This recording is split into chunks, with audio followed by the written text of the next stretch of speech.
cracks, rooms at max. It's movie night because the gang's all here. Grip with fear, more horror films, alright. Okay. We break them down and rate them up. Crack some jokes to crack you up.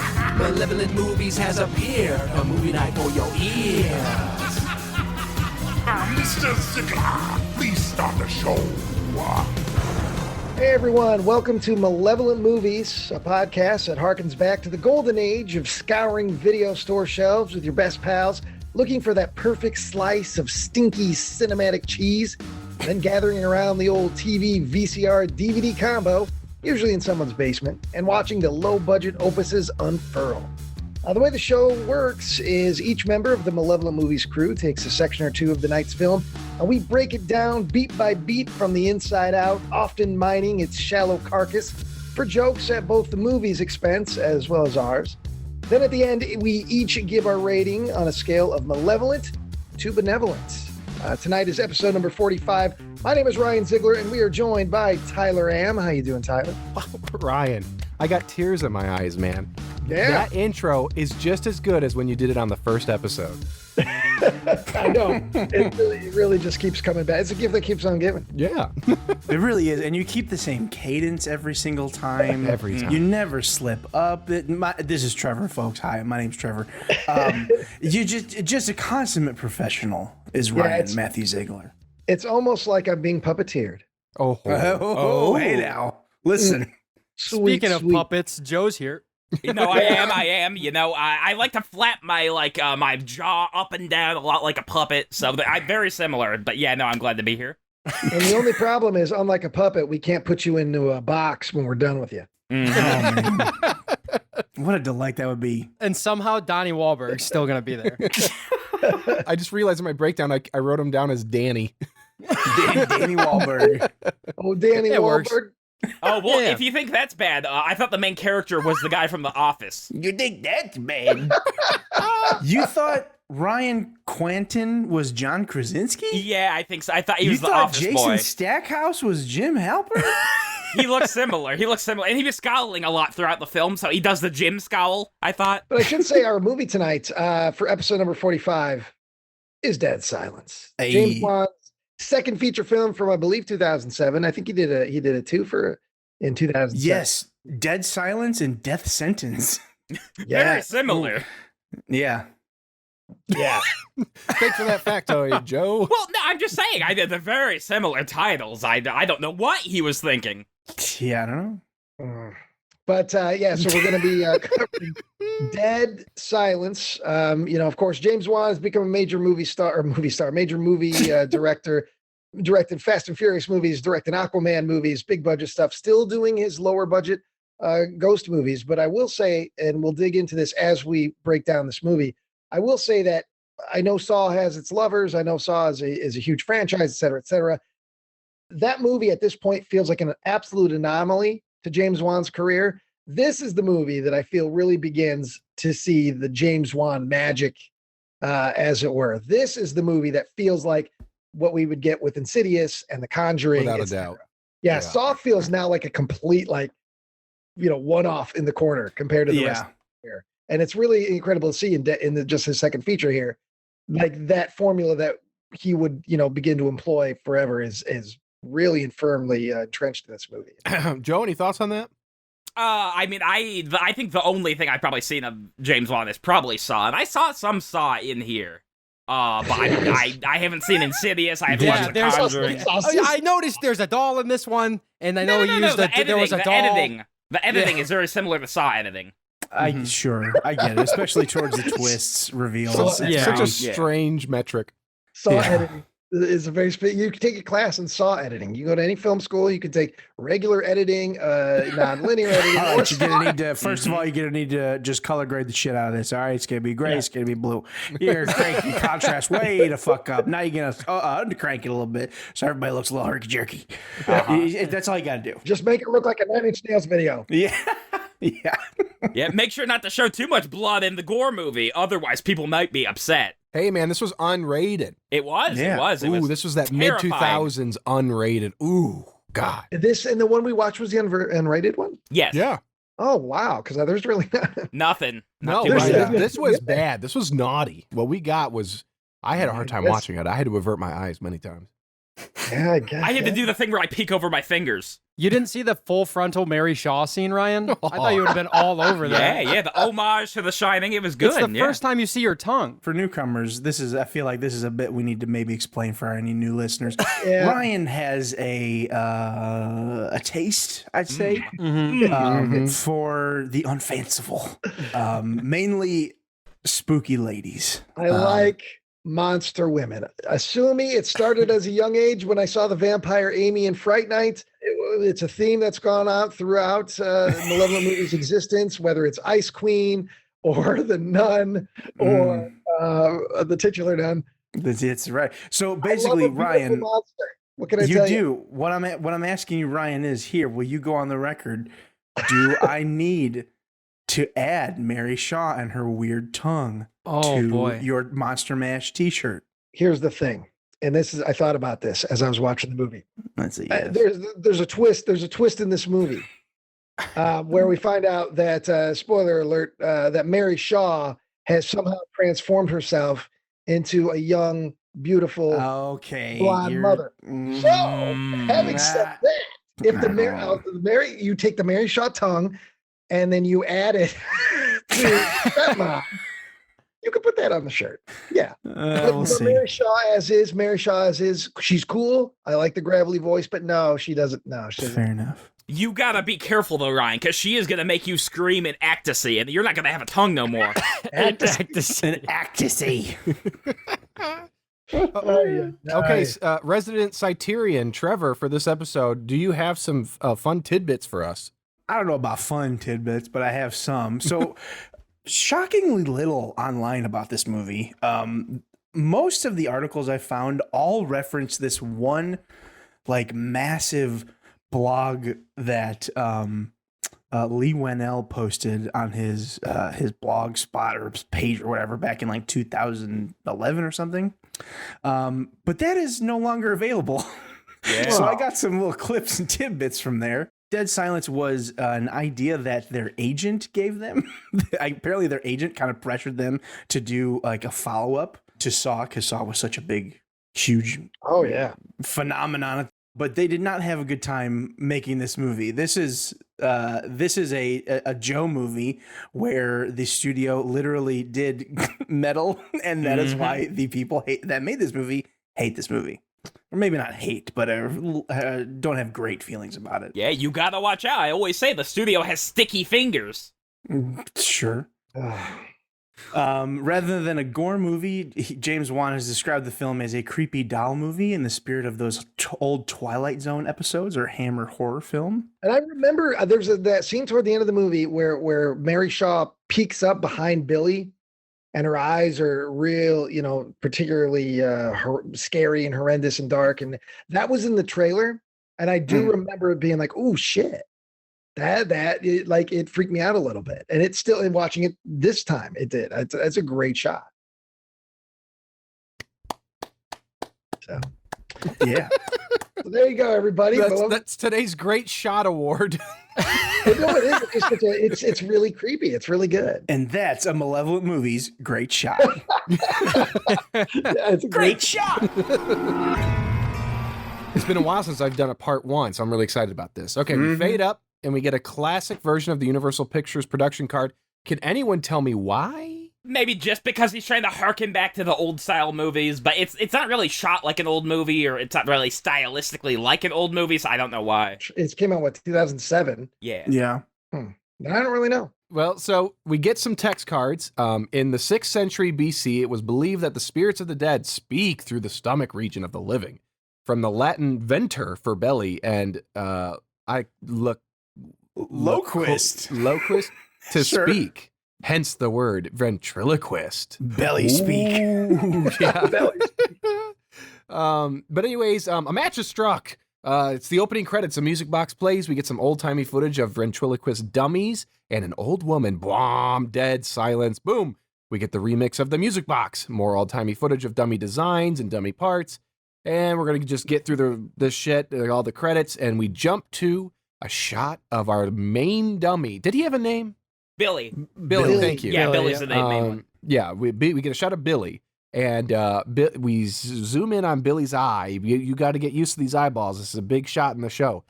We keep zooming in on the eyeball. We go through it all the way into his head and then out through a pipe. And we see at the bottom of this pipe, we see our handsome young lead, Jamie Ashen. He's holding a flashlight up a pipe, and then some slop water gushes down all over his face. Enter Lisa Ashen, Jamie's wife.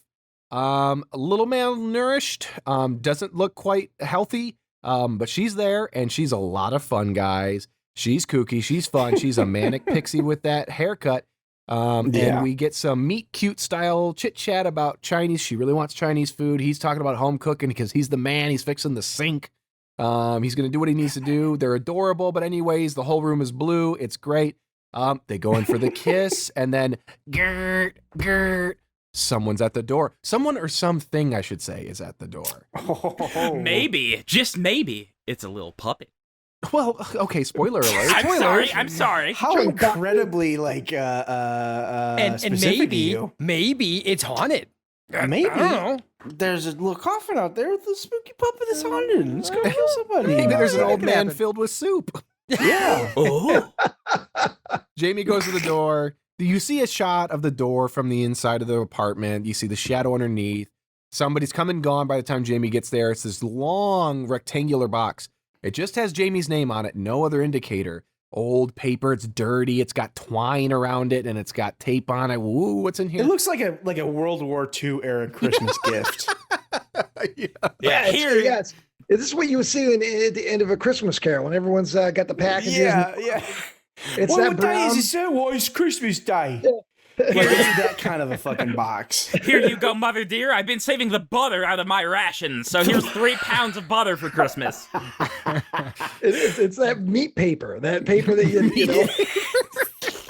You know, in an episode of Leave It to Beaver, he goes and he buys a bucket and a half hamburger, and it's that kind of paper with the And a twine. couple of horse steaks. It comes in those.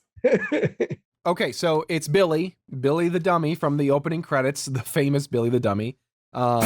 And The dummy from the Goosebumps books. I just remember Very too similar. He's extremely similar to Slappy. I gotta hold on. Sorry, Zach, Yeah, really yeah. quick. Is there any chance that the nose and face is the Saw dummy? Because that nose looks so much like. the Saw's dummy. Like, isn't the dummy in Saw named Billy as well? It is, Yes. yeah. Yeah. So like, And it's this in guy's this just movie. recycling. Yeah. I don't know. I see you, James. Okay. What are you doing? They're just using the same mold or whatever. I don't This know how they make looks it. like the Goosebumps dummy, though. No, I think Yes, extremely absolutely. similar, yeah. Like, almost 1-to-1. Like, if you took a picture of Slappy the dummy and Billy the dummy right next to each other. Slappy's his name. Thank you, Yep, Joe. yep. Oh, No Joe problem. actually knew it? Holy shit. I knew, Yes. hell yeah, I'm a Joe- Goosebumps Joe- expert. He's I was a gonna say- bumper. He's a bump head. I was going to say, Joe has 3 different Goosebumps Discords. Yeah. God. It was, They are different. They're a lot different, but in my mind, they're the same. those are the only books I was able to read as a child. They had small words and horrifying things inside them, so I liked them. You don't have to say as a child. We know that you haven't Oh. gotten better at reading. No, I read the whole Jaws making of book. I was able to read that. Anyways, it's Billy the dummy, famously from Saw, with a fresh coat of paint.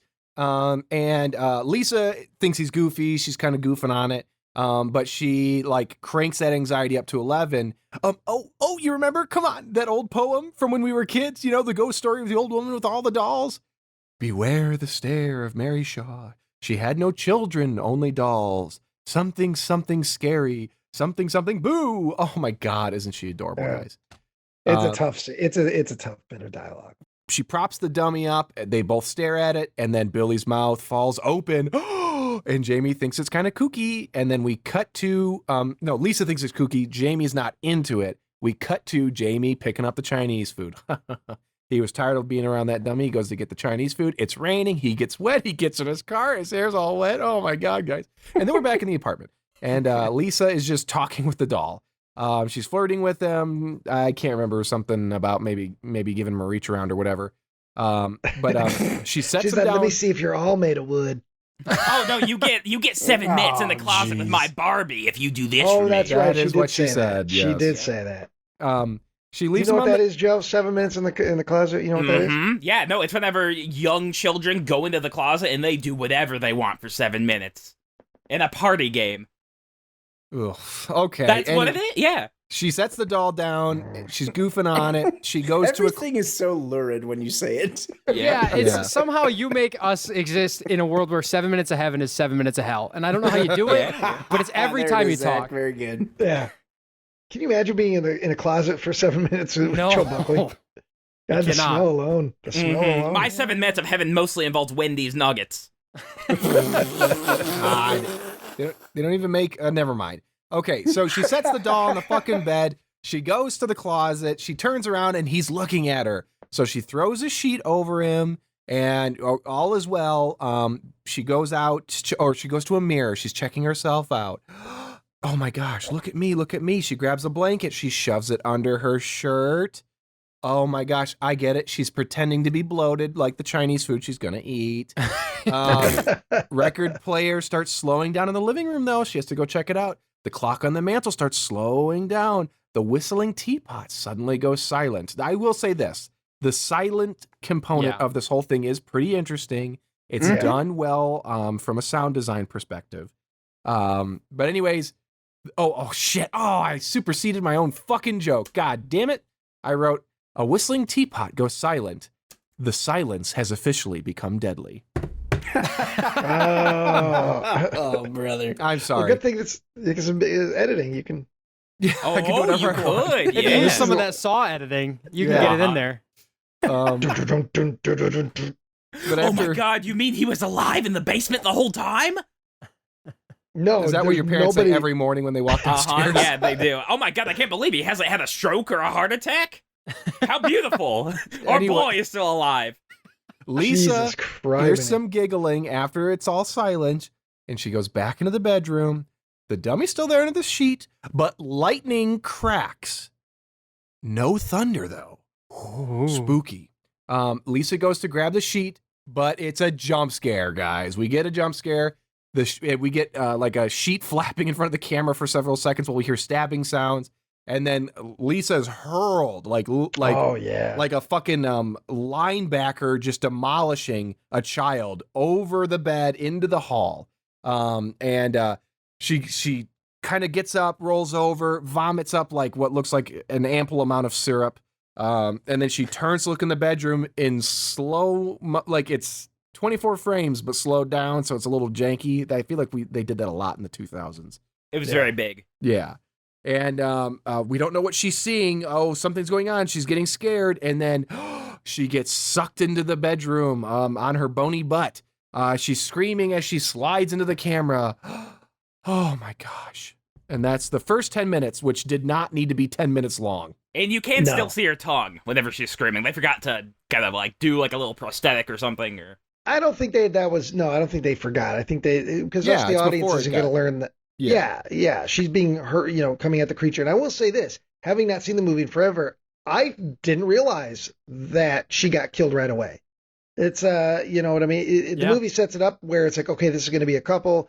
They're going to be haunted. They're going to go through some stuff. And then boom, right away, they kill her. So I remember thinking this the first time I watched it too. And then when I rewatched it this time, thinking, I was like, oh, that was bold. Right. it's almost like a Psycho kind of thing.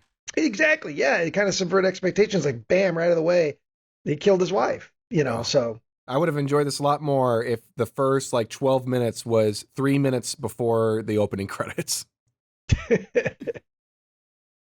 Oh, so this is my section. Welcome to this classic bit where Joe doesn't remember where he is or what he's doing. No. Sometimes I just forget where the words are. I pulled up my words now. Okay, They're in I'm your good. mouth. No, they're in my Google document.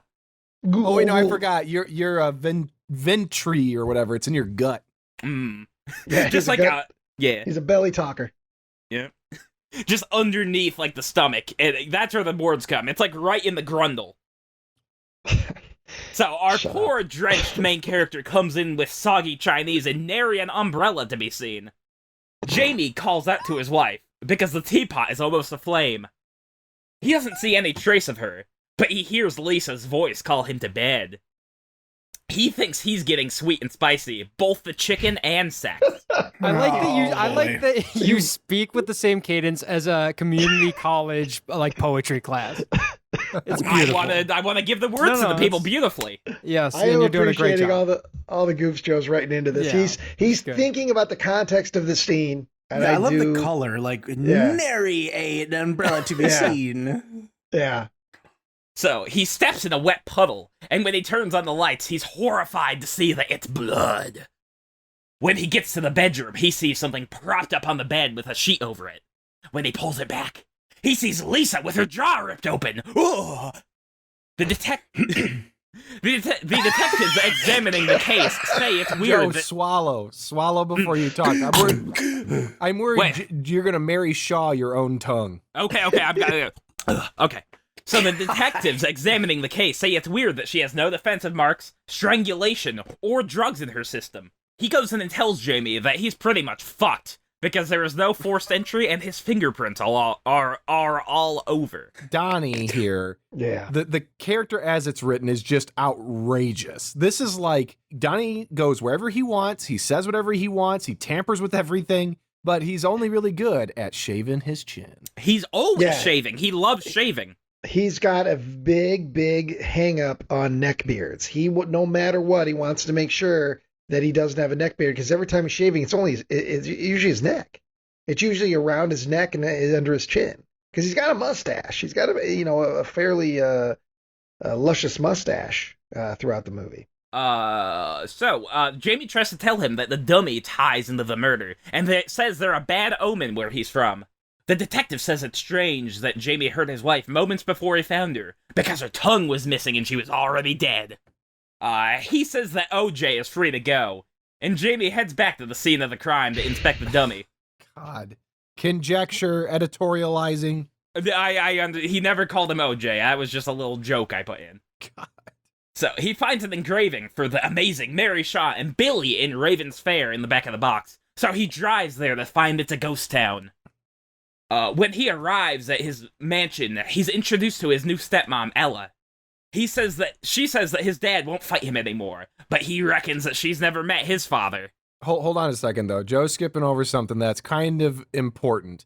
This woman hugs him, says that she's so sorry for his loss, and then introduces herself as his mother-in-law. She's stepmother, probably his age. Stepmother, not mother-in-law. Which is like, I'm sorry, James. You're better than this. Like that does not fly. That doesn't make a single ounce of sense. I think what Jamie should have done is he should have like hugged her and then started like jumping up and down and singing like new mommy dance. He sings new mommy dance? Yeah, that's like the song. New mommy dance. What? Do it again. Sing that again, Joe. Yeah. New mommy dance. New mommy dance. That's the closest to singing we've ever got out of Joe Buckley. I like this rhythm you're singing it with. It's kind of like actually not bad. It's kind of funky. Even when we were supposed to have singing. Yeah. I hope I get a new mom so that I can do the dance.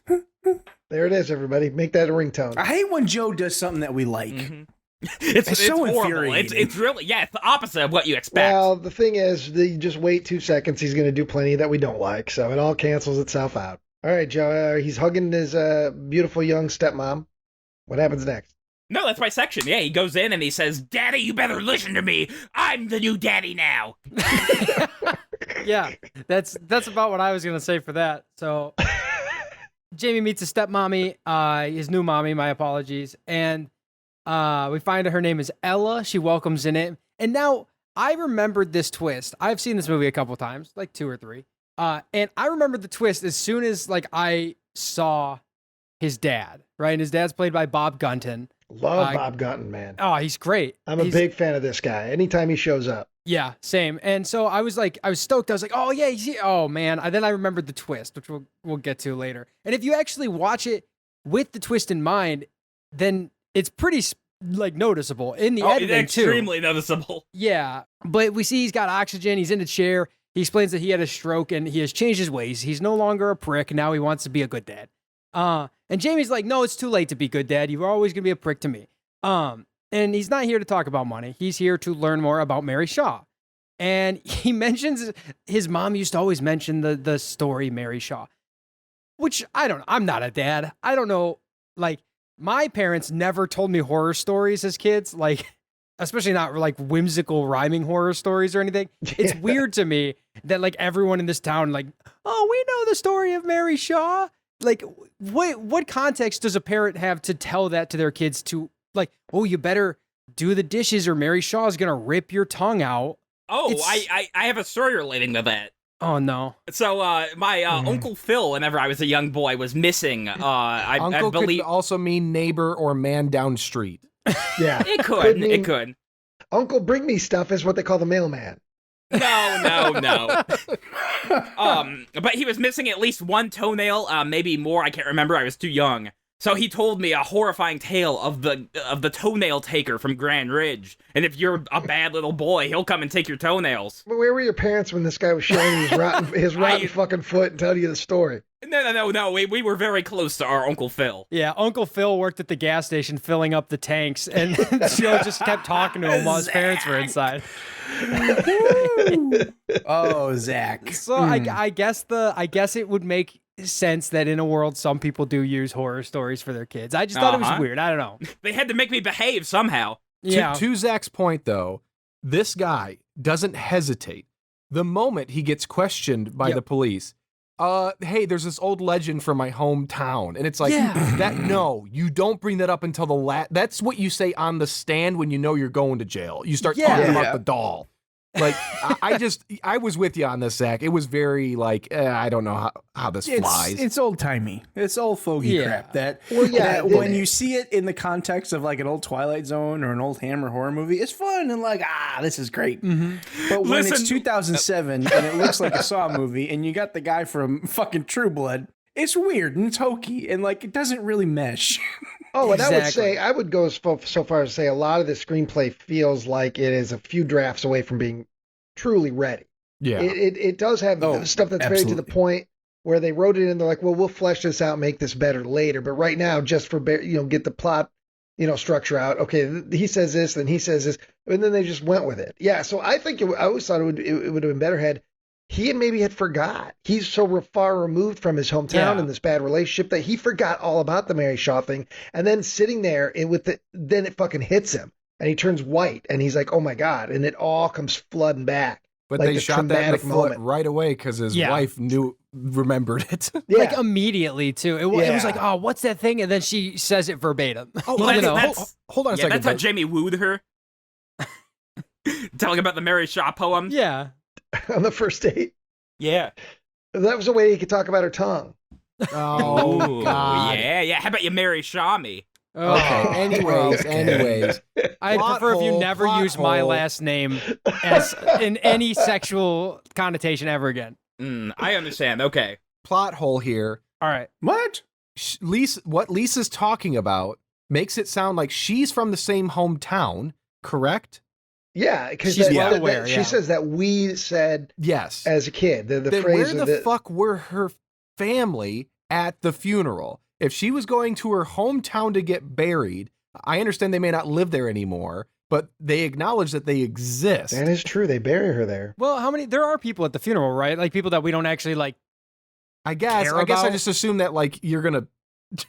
No, he can't talk to the family. He's got to run into the woods, okay? Because that's an easy way to get attention, James, is that what'd you do to our daughter? What'd you do to her? Yeah. I told you not to take her to the city. Yeah, exactly, Ryan. You and your big city with your dummies. You should stay here with Mary Shaw. She protects us. You're the dummy now. You're the dummy now. Which is the goddamn line in this movie. Yeah. So where were we? Okay, so we were with Dad, and so guys, Jamie, this movie's kind of good. I kind of enjoyed it. Like it's kind of dumb. Animals. All like, I I really cannot. Spoiler alert! I do not have a rating as of right now. It's on the edge right now. I love Donnie in this movie. I'll get to that later. We'll talk about him later.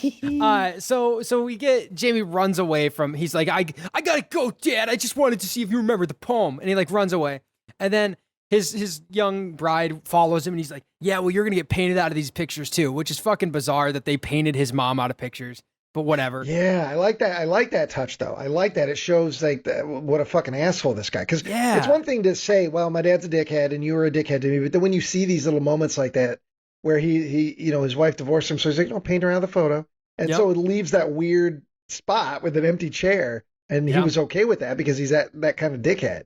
I did like so that weird. little bit of touch. Well, there was a deleted scene where, like, it shows Jamie as a boy and he's playing marbles in the father's study, and his dad takes away his marbles and throws them in the fire, and Jamie's got like a single tear rolling down his cheek. Is that true? That No, is that's just not true. I lied. Okay. God It was damn. it's just like you entered the realm with the rest That of us, couldn't be and then less you just funny. said some shit that didn't that add couldn't have been anything. less. That could It have was been just less another funny. example of bad daddy. That Sure. could have been less funny if you were reading a review of The Shining to us. It couldn't have been less stopped in its tracks. If I saw a negative review of The Shining, that wouldn't be funny at all. I agree with you. Anyway, so Jamie he scoots on out of there and he has to go, and he heads to the mortuary, I suppose, where we see a cracked out lady playing with the crow, like a fake crow, and we meet this very kind mortician. Is that the right? Yeah, Is that- yeah. Old man Walker. Oh, I love this guy. Good He's just so performance. Great kind. performance too. Great performance from this guy. Yeah, he's so Throughout kind. the whole movie. And you Yeah. just love him, and his wife's obviously a nut job, but we won't hold that against her. And She still bakes a mean Are you apple sure about fritter. that? yeah, so Nut job. she's cracked out. She hides in the crawl space and plays with a crow. You fucking troglodyte. Hey guys, let's take it down a notch. So Yeah, Marion got kicked by a mule in the 70s. That probably is what happened. Yeah, or a big cow. She ain't been right since. Well, they played a prank on her where they switched out her Mountain Dew with some formaldehyde, and it's not been the same ever since. we get like a brief moment of Jamie hanging out with the mortician for a minute, and then in no time for all this boring shit because we gotta move along. We get to the motel, and Jamie has, for some goddamn reason, instead of keeping the doll in the trunk of his car or something, has it set up looking out the window, which is just fucking weird. Like, he assumes that this doll had something to do with his wife's murder.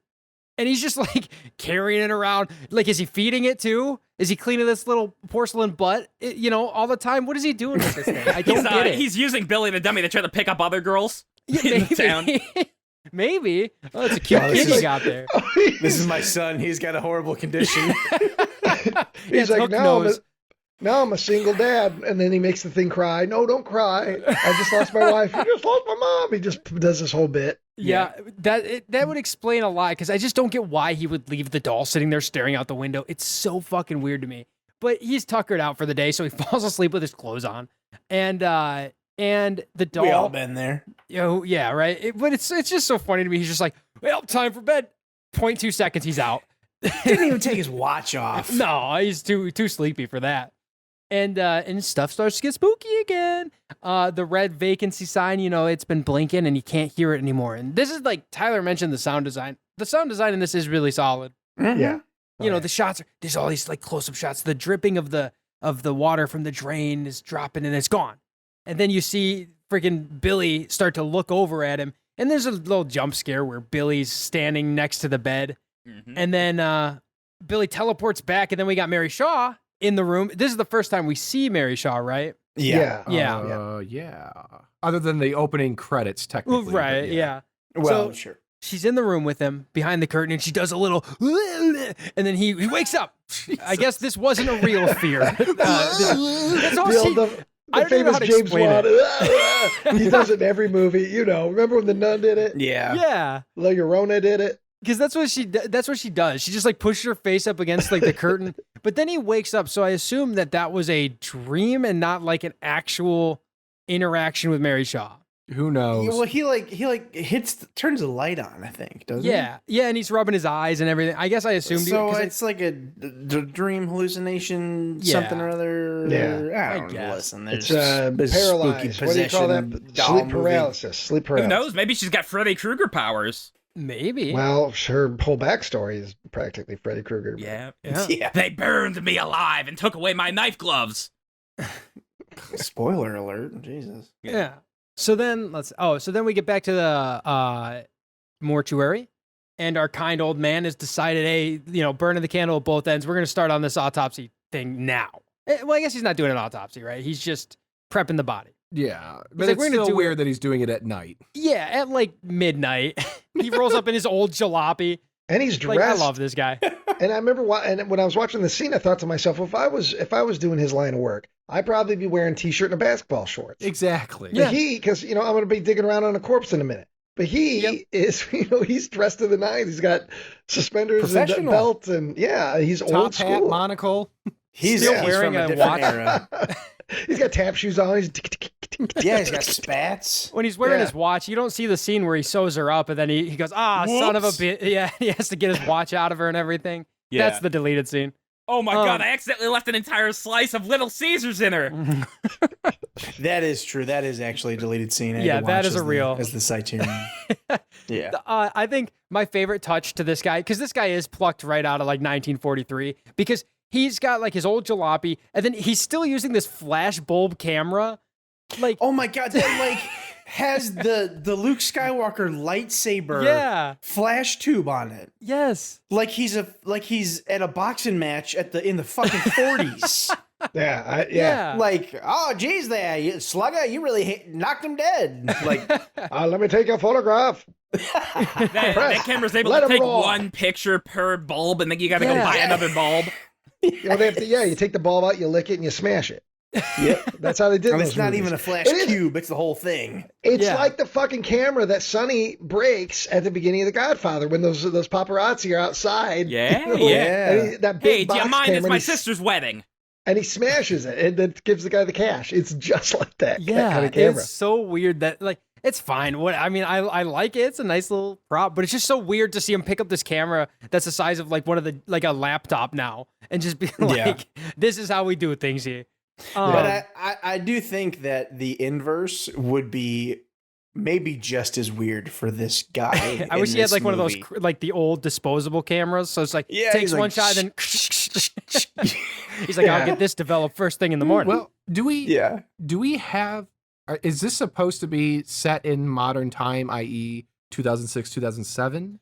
I think so, based Yeah, on like their I think clothes so. that they wear. Their Yeah. fashion. Yeah, Okay. like I don't think I ever saw a cell phone. Like, so I Well, can't base cell it on that. phones But... weren't huge. I mean, like people just started like texting around 2004, 2005. the Blackberries. The modern smartphone hadn't come out yet. This is March 2007. Yeah, this might have been pre-Razor. Yeah. I think razors are in the game. I think I think when it comes to this old man, I think that was deliberate. I think it's part of Well, it's this the one whole that his town is dad in the uses in the flashback that you Yeah. see. And this whole town is in the past. This entire town is living in the past of the Mary Shaw and everything, and it's a rundown town. So those people that are still hanging around that town are like trapped in time, kind of thing. He hears a noise and he finds his wife, the nut job from earlier I was talking about, in the crawl space petting her crow because she's terrified. Mary Shaw's back. She says, she's like, oh, she's back. She's back. He's like, get the hell out of here. I'm cutting bodies. He's like, go, shoo. And he shoos her out the door. Problem solved. We cut to the funeral where Jamie's crying and Ella's there. Hey, Jamie's crying. It's a Van Halen song. Oh, there you go.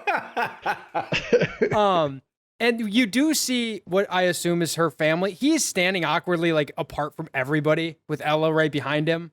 Maybe like she's puppeteering him or something. I don't know. Maybe that's symbolism. Well, he is. He's being puppeteered the whole time. Yeah, And I was, see? half expecting to see My Chemical Romance right behind him because that's that's what it feels like. It feels like a My Chemical Romance Evanescence video. fucking album or something. Yeah. Evanescence is in the background. Yeah, absolutely. It's got that. Yeah. It's that kind of feel to it, and the way it looks, and the lighting, and the coloring, and the color timing, and everything in it. And he's wearing all black. Yep. It just and it's slow motion. It felt like that, like a My Chemical Romance video. Yes, absolutely. And you've got the leaves falling and everything, just perpetually falling. And so then after the fact, they're like, all right, she's dead. Let's wander. And so he wanders into the woods. All right, she's dead. Yeah, let's just all meet elsewhere, I guess. And so he wanders into the woods because he sees an old lady. Maybe he's thinking that's Mary Shaw, but no, that's Marion, the mortician's wife. And she's like, hey, you got to fucking get rid of this thing. This thing's bad juju. And he's like, what the hell are you talking about? I'm so confused as to why he's not sure what she's talking about here. Cause she's basically saying like, everything you think is true is true. And he's just like, hey, get away from me. Mary who? Yeah, it's so weird. It's so weird because it is like that. He's like, I don't know what you're talking about. Then he walks 2 feet away after the mortician comes and gets his wife out of there and finds the grave of Mary Shaw. And he's like, oh, that is spooky. After Jamie discovers Mary Shaw's fairly well-preserved gravestone, it is covered with some bushes and some rotten tree limbs, but when he pulls it back, it's very pristine. It's like Art Deco. Like it looks like the Tim Burton Gotham. I was just gonna say it looks like yeah. Jamie hauls ass to his hotel. He goes into his hotel room. He grabs Billy, pulls Billy's little collar down, and we find that yes, his name is Billy because Billy's name is written into the back of his neck, just like Buckley's. How convenient. Yeah. He then hauls more ass back to the graveyard from whence he just came. But while he's driving to the graveyard, Billy's kind of side-eyeing him a little bit, turning his head, turning his eyes, that sort of thing, where Jamie looks at him. Is he moving? Is he not moving? It's that sort of. I like this. I like this shit. Yeah. I like whenever we see creepy. his creepy little eyes moving. Yeah. So Jamie then comes back up on the grave of Mary Shaw, and he sees all the accompanying gravestones around her. It's like a family plot, except there's no family. These are gravestones with single names on them, like Kenneth, etc. They're doll graves. All the graves of her dolls, because the lore of the story is she had her dolls buried with her. Okay, so then Jamie goes up to Billy's grave. He digs up. It's a very shallow grave. The other thing is he didn't bring any accoutrement to dig. He did not. He's got a flashlight and he's got the doll. So he's digging with his bare fingers. So luckily for Jamie, it's a very shallow grave.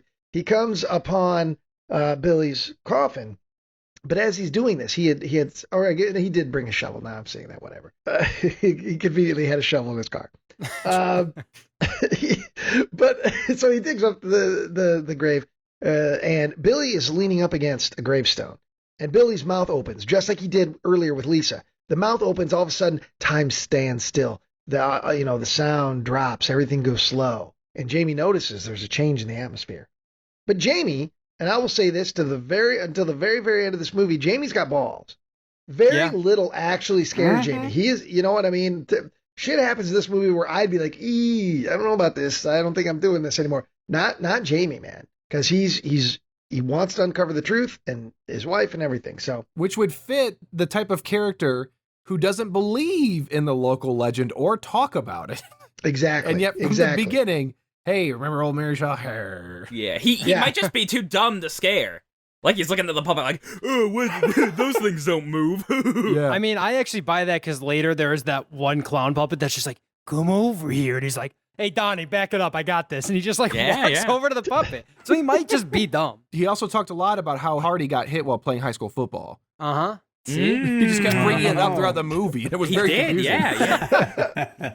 My football helmet zone don't work too good no more.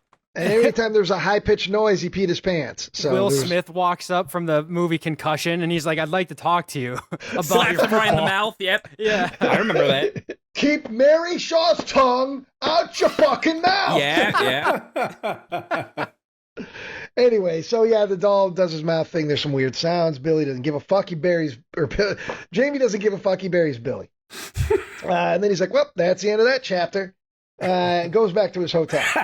Well, first he goes to his car and he sits in his car and we get the kind of stuff I really don't like in movies is he's sitting in his car and, he sees shadows running around his car. What is that? And he gets out of the car. There's nothing there. He gets back in the car and he sees Billy in the window for a second, but Billy's not there and he drives home. I think it was a waste of time. Bury Billy, get back to the hotel. Yeah. But they wanted some extra. Nothing new was gained or earned. Yeah. And I was like, oof, come on, guys. But Billy. So Jamie goes back to his hotel room and he is washing up, getting ready for bed. But then we get a standard Wandaverse jump scare because when Jamie comes out of his bathroom, boom, he's staring face to face with Billy and Donnie Wahlberg, Detective Lipton, who apparently, not only knew where Jamie was going, followed Jamie, went to the grave of Billy after Jamie left, dug up Billy, and then took it to his hotel room. So this character, I get it. They got to have some sort of. I love him because he's not above getting his hands dirty, literally, to go dig up this doll and be like, "Hey, this is evidence, guy." I love him. Yeah, Donnie's great. You gotta. Go ahead, Joe. Oh, so you gotta Get scare it the out. victim of the crime into confessing. Uh-huh. He's not the victim. He's a suspect. Yeah. Yeah. The Well, victim's it was dead. his wife. You said you got to scare the victim of the crime. The victim is dead. It's the suspect. See, Well, that's he how would- Joe's yeah, brain he works. would also be like There- a ladies victim. and His wife is gentlemen, dead. This is how Joe's brain works. He hates law and order and police to such an extent that he feels like anybody that is arrested for a crime, no matter how heinous, no matter, is the victim. They're the true victim. Cops are 'Cause probably the making it man, up. because the man, right, Joe? Oh, yeah. I've seen them. Fuck I've you. seen them, yeah. They keep spying on my cell phone. I know it.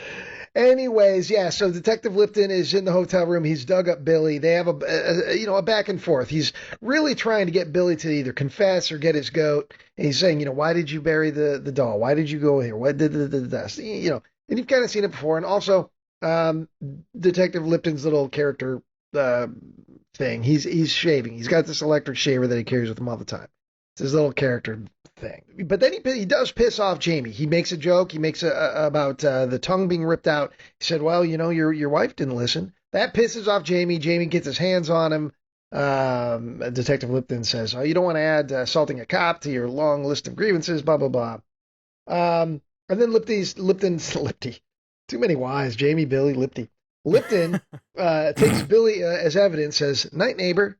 Meaning that, I also got a hotel room right next to you. I'm really going to infringe on your rights. I'm really just stalking your fucking ass. You've yet to be arrested, but I'm going to stalk you and harass you.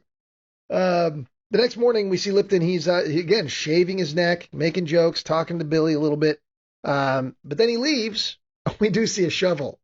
We do. There's a pair of boots. Lipton has a shovel and boots. Like, why the fuck have everyone's got... shovels and Just boots in in their case, cars. I guess Maybe so. they cut the Home Depot shopping scene with the detective. They might have. So then Lipton leaves the hotel room and Billy sees his opportunity. Jamie sees his opportunity to sneak into Lipton's motel room and acquire Billy the puppet. Dun, dun, dun, dun. Jamie and Billy, pull up to the Walker funeral home. And he's holding the puppet like a cat by the neck. And they confront Marion about what she was saying. Why would you say that? Why would you say what Mary Shaw is going to come kill her? Or, I forget what exactly she said. But he's grilling her about Mary Shaw. But Henry comes out to see what the hell's going on. And he sees the puppet and he says, why, you're not supposed to have that. They go back and forth about Mary Shaw. And eventually Henry gives up the goose and tells us what the fuck is up with Mary Shaw's whole deal. So now we get the big flashback sequence. So we flash back to Raven's Fair, which is supposed to be a shout out to Edgar Allan Poe. She's Marion is also playing with a raven. A stuffed raven. A That's stuffed raven. Yeah, and there was that Sure. scene with the telltale heart, I remember. Yeah. Quoth the Buckley, give me more Mm. of everything. Yeah. I do like this flashback sequence quite a bit. I enjoyed this. I was groaning at first, and then as it went on, I was like, no, I enjoyed this scene. So we flash back. We see little boy Henry, played by Keir Gilchrist before he really was in a bunch of other stuff. I don't know where I've seen him from, but God, what was that? he's in a couple. He's in like the Way Back is a movie. I think he's the main kid in that. Oh, Yeah, wait, wasn't he in that's the- not the little boy in There Will Be Blood, is it? No. Okay, it looks like him. No, come on. I This don't was 10 know. year- No, 2007, same exact time. But they wouldn't have the same quality This child kid's actors. older than that kid. Yeah, though. Yeah. So little Henry attends Mary's show, and it's this big theater. It looks like it's a pretty big crowd. I don't know if it's sold out, but there's a shitload of people there. So she must have clearly been a big deal. She comes out on stage and opens Billy's trunk, but it's empty. And she does this little bit, where is he? And she scans the audience and asks everyone to look under their chairs.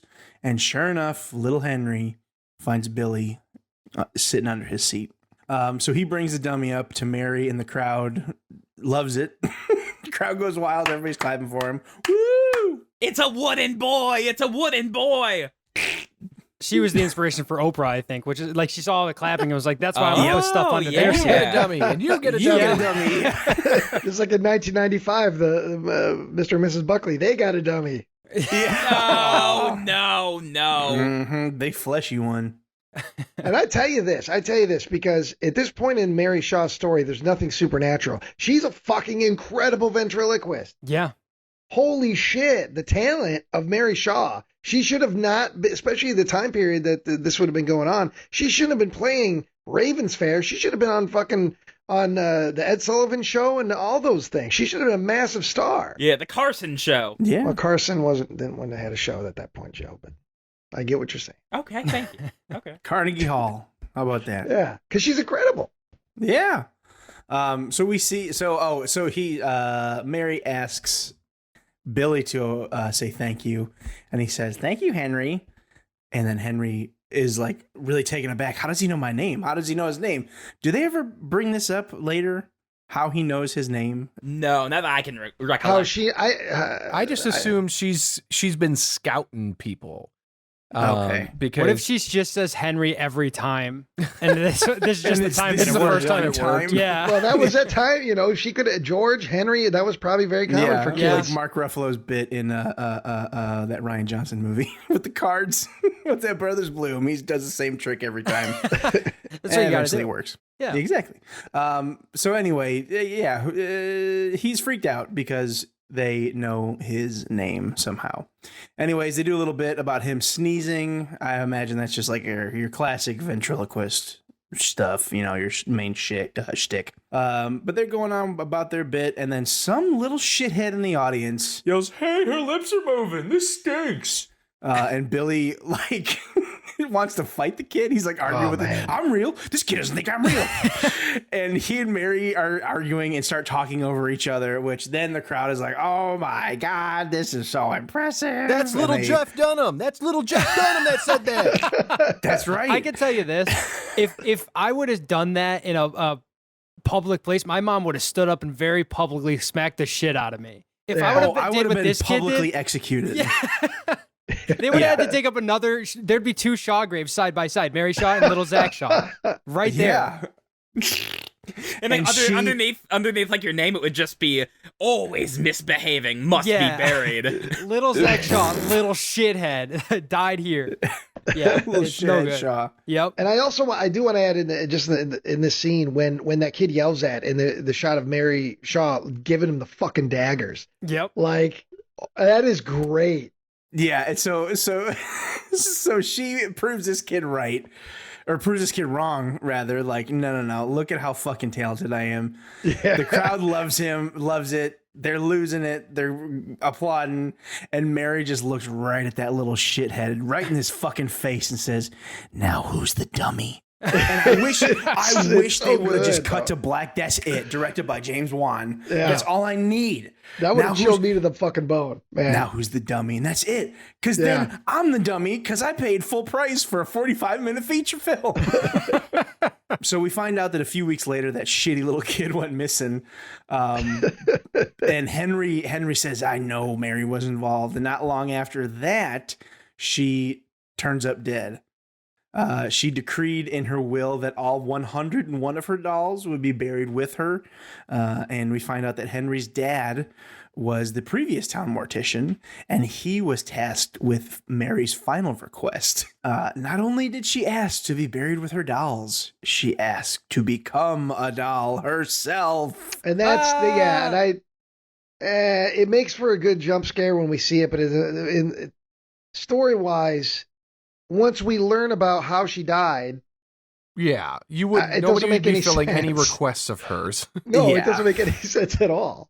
But we don't know yet how and why she died. At this point, it's just a weird, creepy thing. But after we revealed how and where and why she died, I'm like, wait a minute, what? Yeah, it No, doesn't this really add up. old bird would have been hucked into a ditch. Yeah. Into the bog with her. Okay, here's another thing, fellas. Is this morgue in their house? Yeah, It seems I like it. believe Yeah, it so. seems like a basement kind of thing. How Oh, well, fucked up is that? I tell you, I grew up with a kid I grew up with a kid whose dad was a mortuary, Oh my and it was God. in the basement. It was in the basement. All the Yeah, stuff Of was in their the basement. house? Wasn't Yeah, that the and- plot to like that movie where Macaulay Culkin dies from bees? Wasn't his dad? Yeah. A lot of these, I believe so. Yeah, Yes. a lot Is of that, these old family My things. Girl? Yeah, My Maybe? Girl. Yeah, Yeah. and Yes. Yeah, I it's think My Girl. that Dan Aykroyd has a whole thing in his basement, if I recall. yeah. I think it's forgot because about it's got that. such a long tradition of family. Yeah. Oh, yeah, I think it's yeah. more a tradition of funeral directors, undertakers, morticians just wanting to have sex with the bodies at all hours. Yeah, of the they're day. just that's cool. probably it. Yeah. More that than it is I anything think else. a little column A, probably a little bit of column B in there for good measure. I I'd could have imagine. swore, God, Joe just sounded just like Tyler there. That was crazy. He's getting good. He's working on his ventriloquy, just like I was Mary gonna Shaw. say, he should. sex, dead mommy sex. Yeah. The little boy goes to like get a glass of milk at night and he just sees like a heart in the fridge. That Yeah. could have happened. Yeah, that's yes. plausible for Yeah. sure. I'd imagine. it? List more things. So anyway, he's in their creepy. There's mustard in there too. Nightmare basement. And in the middle of the room is the table and an open coffin on top. Henry steps up onto the support beam of the table to get a better look, trying to reach into the coffin to see what's in there. As he stands there looking at her doll corpse body, the table tips over and she topples out, scaring Henry. But he doesn't scream because that's how she gets you. That's how she got We're back with old Henry. He says that since then the town has been plagued by death. Families murdered, found with their tongues, found without their tongues, rather, excuse me.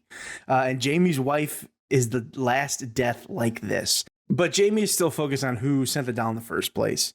And Henry insists that it couldn't be anyone from Raven's Fair, as they're all too scared to even say her name, let alone visit her grave and dig up Billy. And then, oh my God, he gets one of the lamest lines, in my opinion. They know she won't stop killing until the screaming does. Yeah, I had to say that to myself a couple of times. It was like, what is that? What? Like I I had to typed it say out it out and I was loud. like, I was is like, that till this. what he said? Yeah. Did the lamb stop screaming? Yeah, it won't stop killing until the screaming does stop. Kept killing too. Anyway, Jamie decides to go visit that old theater she lived out of. Henry warns him, please be careful. If you go looking for answers, you just might find them. That's what I'm counting on.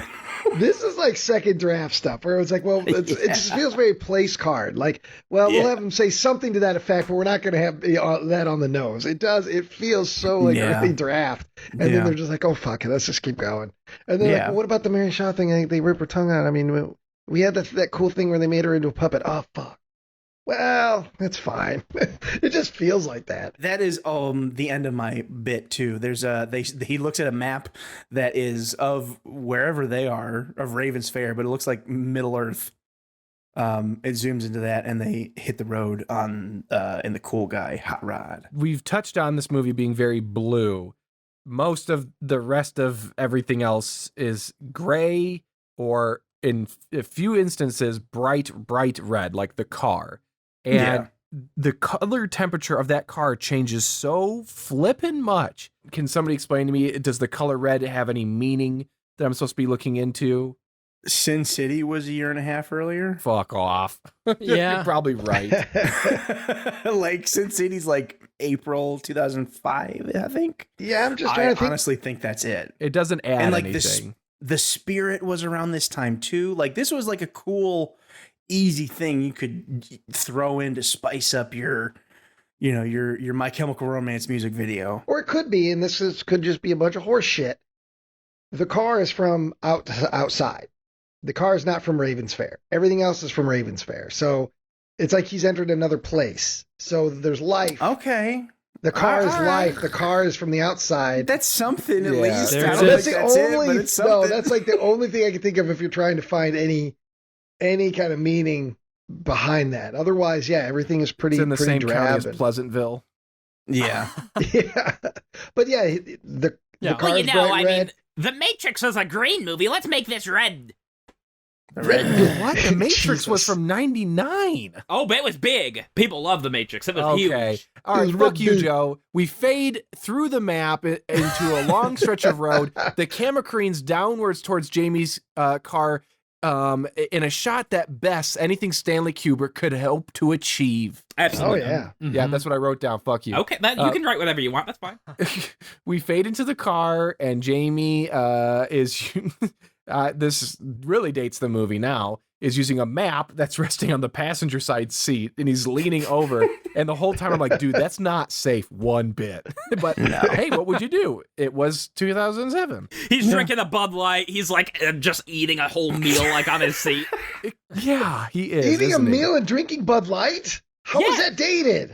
No. I'm just talking distracted driving. Like everybody did it back in the day. Yeah, like how the Simpsons This did is it. this is a classic Joe Jesus. bit where he like jumps on the third thing that somebody Jesus. said and then is spinning it off. Yeah. It's funny Yeah, and it's thank- right. thank you. I'm laughing. Yes, Thank you. we have to remind the audience, this is funny. Now, folks, remember when we all laugh, you can laugh too. Yeah, we need Ooh. we need to have a sound effect that goes bing bing bing bing bing that went like the applause sign. He says it's the laugh Oh, sign, Yeah. we got everybody. that. We got that. Stop killing comedy, boy! Hey, there it is. Classic bit. I'm of our sorry. other I'm doll- sorry. I'll try not to kill it no more. Well, it's perfect for this movie because this is another doll. Yeah, It is, doll. yeah. Go seek out our doll factory. Maybe we can get episode, a folks. Dead Silence Doll Factory mashup trending, like Ah, a that would Freddy be versus great. Jason. That would be cool. That'd be Hey, great. there you go. That's a good double feature night. But anyways, he's driving down the road. He's looking on the map for the theater. We cut to Detective Donnie. He's at Mary Shaw's plot with the shovel again. He's smoking. He's quipping. He's cool. Back to Jamie, and he has found the lake entrance to the old theater. And we've touched on this, but this place is fucking cool. Like, it's a lake. Yeah. There's these winding stairs coming down from the top of the hill or the cliff Oh, down it's a to the great lake. set. And Yeah. then there's a bridge that's supposed to be there that's now gone. But even like, it's even cooler without the bridge. You take it, there's a little boat of convenience just waiting for him, and he's gonna swim across. And like the whole thing is fucking, like, the concept of that is really cool. I highly doubt that theater is that theater is not in that location. So I don't know if they built just an exterior or what they did there. But after Jamie gets across the water, he's standing in front of it, and it's like almost like a trombone shot where it's like this building is massive. But he goes inside, he heads into the auditorium. It's overgrown with dead trees. Everything's dead. The seats are covered up and destroyed. The chandelier is lying on the floor. Ooh, yeah. Take note of that joke. Take note of that Zing. joke. But Jamie hops onto the stage. He plays a couple spooky notes on a spooky piano. And then he walks backstage, and we cut to him going across the catwalk.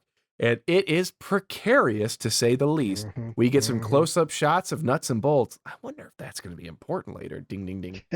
Huh? But he makes his way across, and he ends up in like a corridor. This long, winding, window-filled corridor that's awfully windy. Like it's on a cliff top or something. But he walks all the way through, and we find like I don't know if it's like a dressing room staging area for actors or something, or performers. But he finds a spooky doll laying on the ground. He picks it up, he pulls the string, and in that slow down, creepy way, it says, "Mama, Mama." It's Planet of the Apes. He picks up a book, and as he does so, we see this shot of a mirror. And it's the ghost of Mary Shaw flashing by. Ooh. We get more close-up shots of this book, and it's a scrapbook. And it's containing all the information we already knew: missing kid, desire to make a perfect doll, etc., etc., etc. And then the sound in the room slows down. No, somebody's coming. We get a flash of dead Mary Shaw in a chair. And then Jamie just immediately nopes out of there. Like it's like he sees her, we get a shot of him thinking, and then boom, he's running out the building. Jumps out the window like the end of. Well, why would we spoil another movie? Oh, I'm sorry. Okay, no, I didn't mean to do that. I'm sorry, audience. Actually, you could have called this back to the last episode we just did, because Oh, a what about- character falls out of a window. Oh, true. Okay. Yeah. I remember. Back to old man Walker. He overhears his wife talking to herself. He's oh gosh, that old biddy, she's acting crazy, but then he's starting to hear what she's talking about, and it sounds like she's having a conversation. So he walks into, I don't know what you call it, but like the wake room where you would go to the casket, and Oh yeah. say your yeah. piece. because there's like chairs facing it. So The visiting room, visiting room, yeah. Visiting room or there is a name for it. It's just escaping me. Yeah. But he starts walking up to the room, and there's like all this like I don't know, like lace fucking what is it called? Like curtains everywhere, so it's hard for him to see, but he can see his wife sitting there, and it looks like she's talking to the casket or something. Oh no. He walks into the room and he sees that she's actually talking to the dummy, and she's imploring it to speak up. Why have you gotten so quiet? Oh, he walks over, he grabs the dummy, and she says, "No, he was talking to me. So he takes the doll down to the cadaver lab. I think it's he starts grabbing things like he's going to go bury the doll for the 100th time or something. But then I'll put it back in the dirt. It ain't gonna move again. Well, he hears his wife whimpering. After he sets the doll down, he's grabbing his stuff. He hears his wife whimpering, and as we established earlier, the crawl space is a favorite place of hers. He just left her upstairs, and she was seated. She's quick. She's very quick. And this man believes in Mary Shaw and everything. So I'm a little disappointed in Walker's judgment here, or Henry's judgment, because it's like, think twice before you do this and go check on your wife upstairs.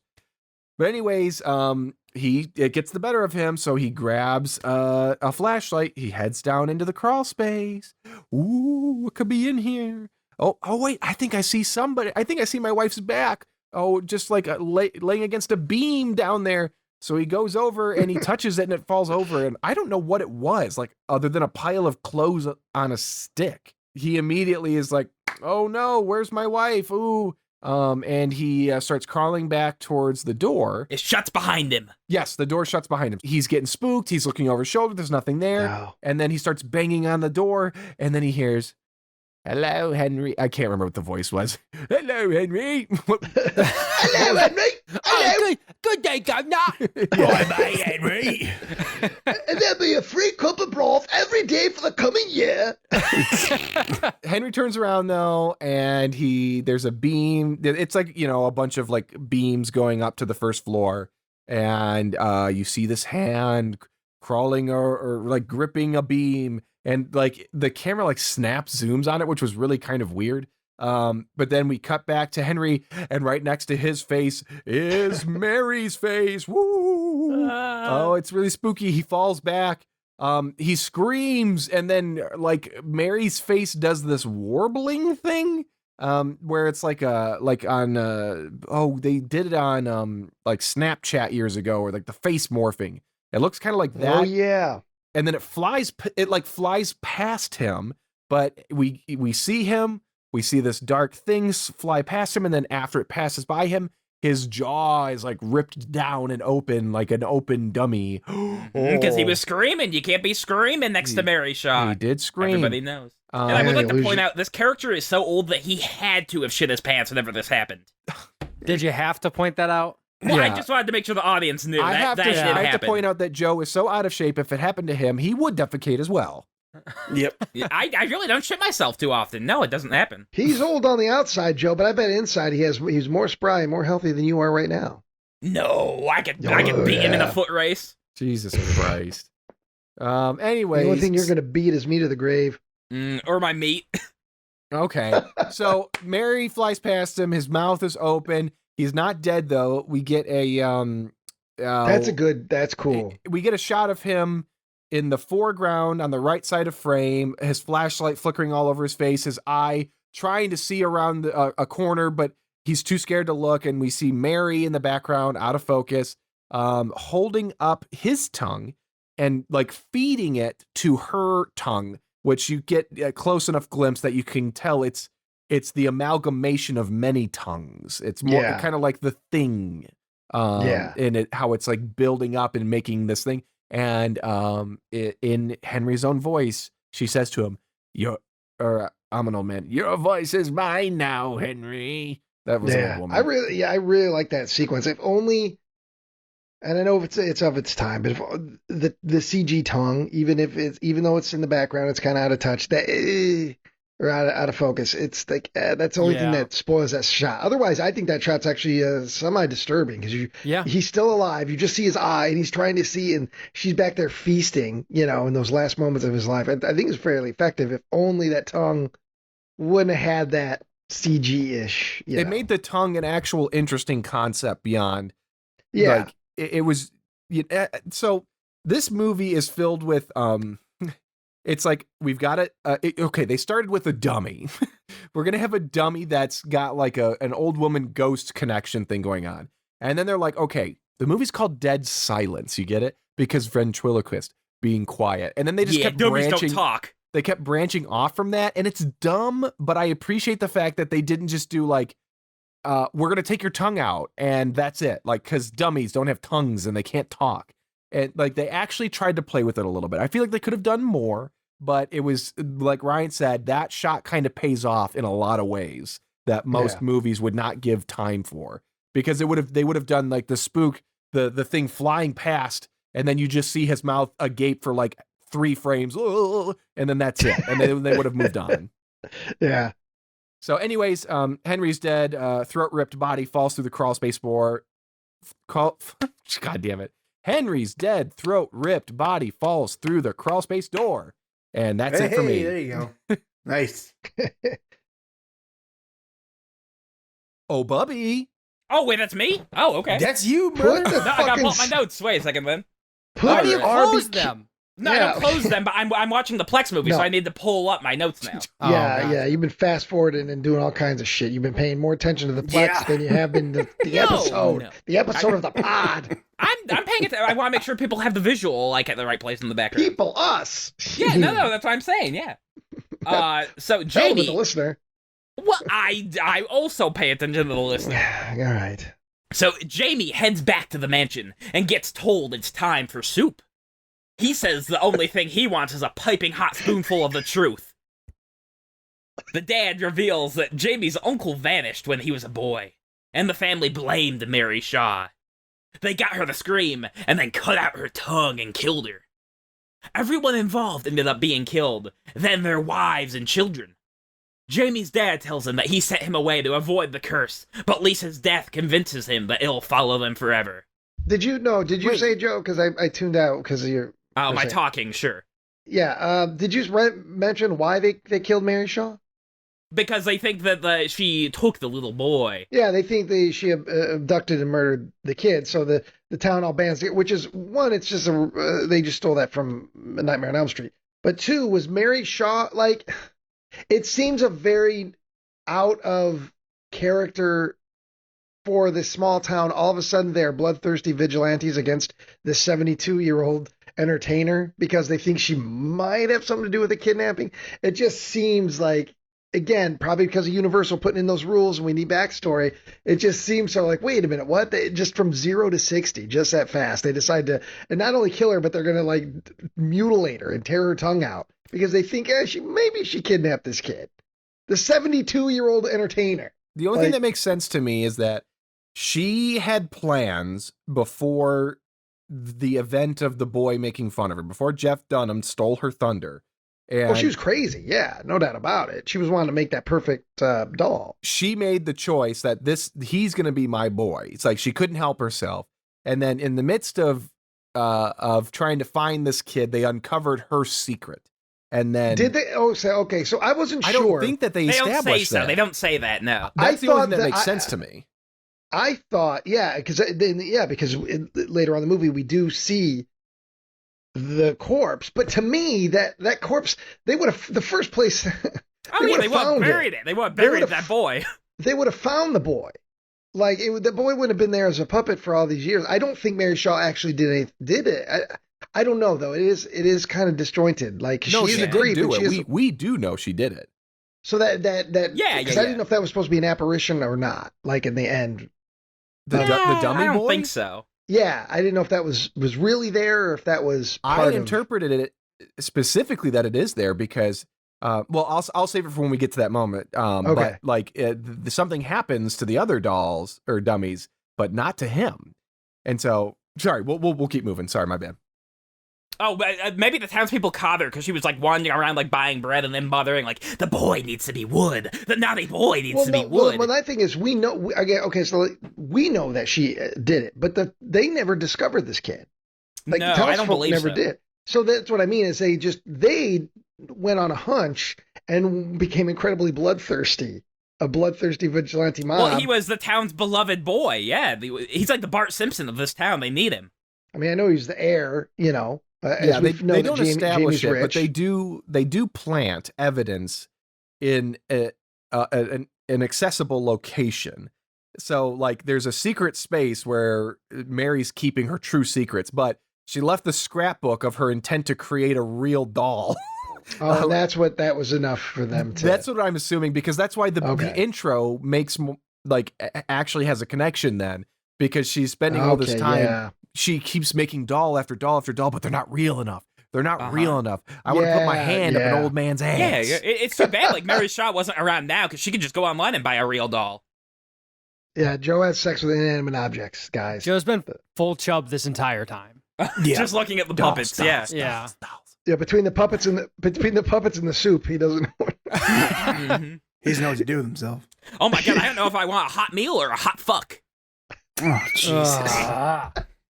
Shut up, I Ziegler. hated that sentence. Never say that hot. Shame on you, Ziegler. I'm laughing away from the mic. You're not supposed to hear it. Damn you, Joe Buckley. Yeah. No, I only like sex with splinters. Splinters involved. Huh? Yeah, With the rat from Teenage Mutant Ninja Turtles? That teach Rat kung fucker, fu. rat fucker. No. Rat fucker, do-do-do-do-do-do-do, rat fucker, Buckley. Joe fucked his rat with a turd. No. Fucked his rat with a turd. Joe fucked his rat with a turd. Joe fucked his rat with a turd. All right, rat fucker, continue. All right. So, the detective meets Jamie outside and tells him someone just dug up all 101 dummies. No one in the town is willing to talk about Mary Shaw, so the detective doesn't believe him. He's going to arrest Jamie for stealing evidence. But Ella has a phone call for him. Henry is muffled, but he says he can prove Jamie didn't kill his wife and to meet him at the old theater. The detective is done with childish ghost stories and is going to bring him in, but Jamie pushes him down and makes a run for it. The detective chases after him, but has nowhere to follow once Jamie takes the boat. Luckily for him, he finds a spare. Spare boat here. Yeah. There's like a man walking around with like the thing around his neck like in a baseball game. Get your boats here. Spare boats. Yeah, You want it's a boat? mostly made of wood. Hey, you, I got Johnny boats, I Wahlberg. got schooners, I got kayaks. Pick your poison. So Jamie hears Henry call out to him, but disregards that he heard his dead wife talk to him and goes up looking. The detective scares him upstairs and says he's full of bullshit, but luckily Jamie hears Henry call out again. They both hear some ghostly humming, and Jamie passes over the lantern. Humming. I'm gonna hum you. Stop laughing, Ryan. I'm still having the hot fuck thing. Oh no! I'm sorry. All right, we're moving on. We gotta So, move on. so Jamie now he decides he's like, all right, we're moving along. He starts to part the cobwebs and continues on his mission. And he's going at like a breakneck speed here because he's like, hey, try to keep up, you fuck. And then like starts wandering away. And Donnie's like, oh, I can't be alone by myself. And Jamie's like, hey, don't scream. And then goes through like some corridors. Donnie, obviously scared, starts like running through the corridors. He's like, hey, Jamie. And he finally catches up to him. He's like, hey, you follow me.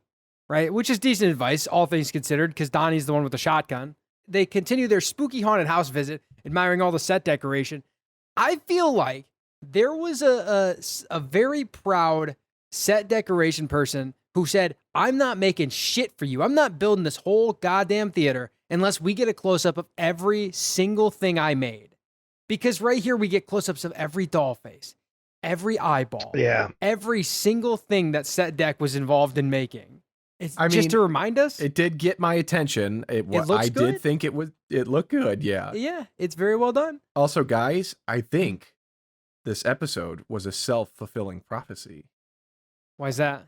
I'm trying to find confirmation of this, but I believe Dead Silence is in it confirmed. Dead Silence is in the cover image, the icon for Malevolent Movies, the podcast. Oh, I forgot that I put that in there. So all right. It was meant to be.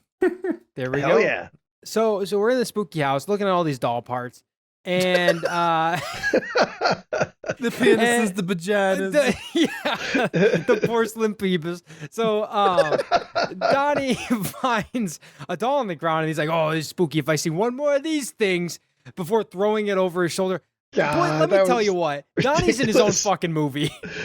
He absolutely is. This character has no business in this fucking movie. No, and The poor I love guy him. was plucked out of something else. I enjoy him absolutely, Yeah. but man, is he also a point? Like, we know nothing about this guy. He has Yeah. no partner. If we could have had one scene with him talking to another cop, it would just added some Well, there legitimacy. is in the very beginning. He's he does. talking. He doesn't have a female but that's partner. it. Oh, that's right. Yeah, but it's very brief. Like, I would have liked to hear him go to like just one scene where he goes to his sergeant or something and kind of says, "Hey, ask for permission." Or something to say, "Hey, I'm going to follow this guy who's still a suspect, maybe, but not arrested." You know, I would something. straight up trade my left porcelain testicle to get a whole series of movies of Donnie Wahlberg exploring different types of things. Like, there's been a Wolfman sighting, there's been a mummy went missing, yeah, and we I'd just be get into that. movie after movie him being like, "This is fucking crazy," and then like He has to chasing die down in every one of them. Yeah, you know? and he's chasing him down with a shotgun every time. I'd watch them. I'd watch every single Trimming one up of them. his neck. Yeah. Yeah. The one thing that actually made me laugh out loud in this movie that I think was intentional was when they are leaving, or when Jamie's leaving to get to the theater, as they are now, and Donnie is like having to follow him because Jamie doesn't care what the fuck he does. He says something like, "I don't even have a full tank of gas," and it was like, he does. Yeah. that was really funny to me because it's like that's just a character beat. Like, this guy is like, he's upset because he didn't plan ahead and fill his tank with gas, and he doesn't know if he's brought going a to make it shovel and back. boots. And he wanted to carpool, so. He'd have like a line like $5 a gallon. I can't pay that. So Donnie delivers the line. He says, "If I see one more of these things," and he throws the doll over his shoulder, and wouldn't you know, he hits the tarp that is hiding the entire wall full of dolls. And then he looks at the camera and goes, "Goo." And Okay, so, hold on. I got to point this out. We've talked a lot about the sound design in this movie. yeah, This is one of the moments where I really did not like it because the next, we The eventually creaking? start getting heads turning, yeah, but regardless of how close the doll is to the camera, super far away or like in the lens, it's the same distant creaking sound. Yeah. That Yeah. really frustrated me because it took me out of it. yeah, absolutely. Also, like the dolls, like all like look very much the same. They all have the same like facial, like kind of like layout. And She had a type. there should have been like some more She had a varied type. dolls, I think. Yeah, Mary Shaw definitely had a type of doll she was in. Yeah. She had Like a there's couple no molds, and that was there's it. no jalapenos on a stick. There's none of that. You know, there's just all. There's no felt. you know. There's absolutely yeah. no Yeah. felt involved. I like in the any of these redneck puppets. one because he tells it like it is. Shut up. All she's got are these just boys and gals in tuxedos and dresses. That's the same thing every time. Well, no, She likes that's the not true. She formal does have dress. a clown. Well, the Which we'll clown, get but to. like that's the Yeah. only other one that looks Yeah. different. Yeah, And I like, and the clown, and here's where James Wan, early in his career, is just like, I'm going to give everything here. Not only, you know, scary dolls, but now we're going to get the people that are scared of clowns. We're going to give Yeah. you a scary clown doll. Oh At this wait, point, I was Billy's like, in oh, this right there. In the Billy Oh, I Jigsaw see is him. right Yeah, I there. just I've never saw him. seen He's that right before. there. Oh my god. Yeah. Well, there you go. The more you know. So we see all the dolls. One's missing. Billy is the one missing, and they're like, "Oh, well, we should put Billy there." They don't have Billy with them. And so Jamie and Donnie are like, "What's that noise?" Or no, sorry, I'm skipping ahead. They're like, "What is behind this red sheet?" So they pull the red sheet, and there it is, a creepy boy. It's been turned into a doll. It's looks good. It's a pretty damn good Yeah, it's looking cool looking. dead Yeah. boy doll. And in very poor taste, so Donnie gets up to look at its face, and in very poor taste, Jamie starts pulling on its strings. Jiggling the dead boy a little. Yeah. This is like, like- this was a human body, Jamie. Well, but I mean, in the 1940s, Yeah, this is an old dead boy. It's still something, you know. It's not There's- just one of the there's- dolls. There's tone issues throughout this Yeah. movie. There are moments that, like the Donnie, even though I like the line about the gas as well, it's like, come on. There's moments where it's like, this isn't the time for it. You know what I Yeah. mean? And Jamie doing that bit with the corpse of his relative. Yeah. You And gotta don't get forget, a little this man quips just lost in. his You gotta- wife. This man just lost his wife like 3 days earlier. Yep. You know what I mean? Hey. It, like, it's He takes Yeah. this very well. You gotta scare the audience, and then you gotta make them belly laugh. Yep. maybe there's truth. He's too dumb for emotions. That's scared. what I'm saying. or Because he doesn't seem startled by a lot of this. He just seems confused. Yeah. Like he's not on the same page as the viewer. So then it gets very quiet, and all the dolls start to creak and stare. They turn their heads and their eyes, and like Tyler said, it's the same sound effect for all of them. It doesn't sound like, it sounds like leather being like twisted, or I don't know. It doesn't sound like like how, I don't know. It's fine.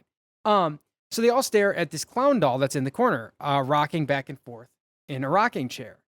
And this is really good. The lighting here is just great. You see it rocks in and out of the light and in and out of the light. And Jamie and Donnie are frozen in fear, right? They can't move, too scared to investigate. So Jamie's like, all right, I'll taunt it. And he's like, hey, Mary Shaw, come out here. Talk to me. This is where I really was and I know I had seen this. I didn't quite remember the full ending. But I'm like, this is when James should have cranked it up to malignant levels of fun. And there's this nice wide shot of Jamie walking forward with the lantern. And all I wanted to see was like come flying past him, Donnie Wahlberg just unloading that shotgun before the fucking thing says anything. Just boom, boom, boom, boom, boom. Yeah. Like, and then just like let him go unhinged. Like let him do his thing. He's a loose cannon cop. Let him be a loose cannon cop. Do the Matrix fight, but with all these damn dolls. Yeah. Do the Burly Brawl, but with dolls. But even better, you see all of the hands of the crew members coming in from off camera as they're just throwing the dolls into the shot. Yes. Like, there's that moment, because I was thinking something similar, the moment where coming up where the clown says, oh, well, I'll tell you why I killed your wife, just get closer. And it would have been funny or cool if the character would have got close enough and then he would have just reached out and fucking ripped the head off the thing. It'd have been that Aragorn, killing the mouth of Sauron, type of bit. Yeah. Or he's just like, fuck you. And that's what they'll bet. And so but then a split second later, Mary Shaw goes out of the fucking thing. So that we got a moment of like hero moment, like we're like, right in the middle of cheering, and then we get a fucking scare that we weren't expecting because we got a hero moment. All those cool little things. But again, we're talking about a guy who was only on his second movie. His first movie was an indie fluke, so to speak. And so I bet, we know now that James Wan, what he's capable of at the height of his powers and everything. But yeah, I mean, you can tell it just feels hampered. Yeah. It definitely feels tampered with. Yeah, Joe wept during Aquaman. Yeah. I was like, I just really think it's sad that this poor man has never had a shirt in his life. What, you can't give the boy a shirt? They don't got shirts down there, down under the water. They'd get all wet. So he calls out Mary, right? And the doll says, he's like, oh, clever. And Donnie's like, I need answers right now. He's just as confused as everyone. And so he starts to kind of go panicking a little bit. And then Mary kind of goes full villain mode and just full comic book villain and tells him like everything about the dead boy and all that. And she invites Jamie to get in real nice and close. And Donnie just like shakes his head. I love that. He's like, I don't know. And so then Jamie's like, fuck it, I'm doing it anyway. Gets real close. And Mary's like, well, you're the last Ashen. And then goes full Gene Simmons and licks his face. And no. She tells him he was not the last Ashen. Oh, you're not the last Ashen. Implying that his wife was in fact pregnant. Was preggers. Okay. And not just full of Chinese food and waiting to doo-doo. Gotcha. Yeah. And that would have been a great moment for him to fucking rage and grab that doll. We could have, at that moment realizing what has been stolen from him even more so than his wife. Yeah. That would have been a moment to see this character break down and fucking have that rage on that doll. Yeah, because I thought great emotional moment, Like I thought she said you're the last, which like okay, but like he doesn't seem to he doesn't show react that much. Yeah, like he doesn't show the emotion that would tell me that is impactful to him. It's almost like his wife being pregnant meant nothing to the whole film. Yeah, almost. I mean, yeah. So the reason is they didn't want to blow it. They wanted their whole money shot was that tongue coming out. Yes. Yeah, that's why because they're like, well, this is the important thing. The tongue comes out. We get the big old tongue. It licks his face. He's like, that's worse than the news you just said. And then we see Mary's hands grab the face of the doll, and you could see her behind it with her very long tongue, which she has the ability to use his wife's voice. Jamie, I'm pregnant. Ooh, I got baby in me. Like something like that would have been, I don't know, interesting. You dumped a load in me. Ooh. Hey, where's that Chinese food? Anything. But no. I like Chinese after a hot shot. Yeah.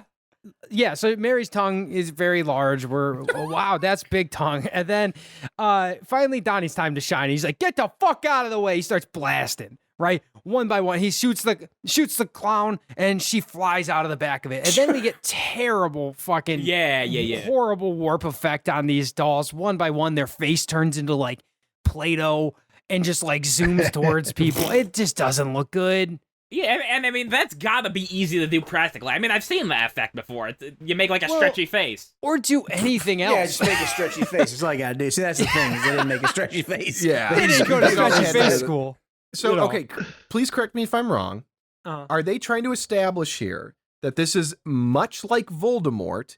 These dolls are Horcruxes, and 101 Horcruxes. And as long as they exist, she can continue to do what she does. And is that why the faces are morphing? Is because after he shoots the clown, she's coming through another, and then another. Yeah. But no, here's my thing though, is that there have to be more than 101, right? Because she's got the clown one and she's got the little boy one. So like, yes, and that's why when Ryan was talking about the boy a real doll, well, he sets the whole doll set aflame. But we get a shot of him being surprised at the boy doll rises up and she's behind it. And so I just wish they did more with that because it just felt kind of like tacked on at the very end. Yeah. And it would have been, okay, I'll be honest. Here's what I was really hoping for, guys. Honestly, I was really wishing that it was going to come down to a dummy on dummy fight. And Jamie was going to get inside of his deceased wife's skin and treat her like a dummy and fight the clown the boy. If James Wan never made this. It's a much more violent film than it originally was. I would have been into that. If he didn't get to make this until 2023, Tyler, I bet you. Yeah. After seeing Malignant, I bet you that's his next play. Yeah. Because it's too bad the dolls really didn't do much of anything at all for it being a scary doll movie.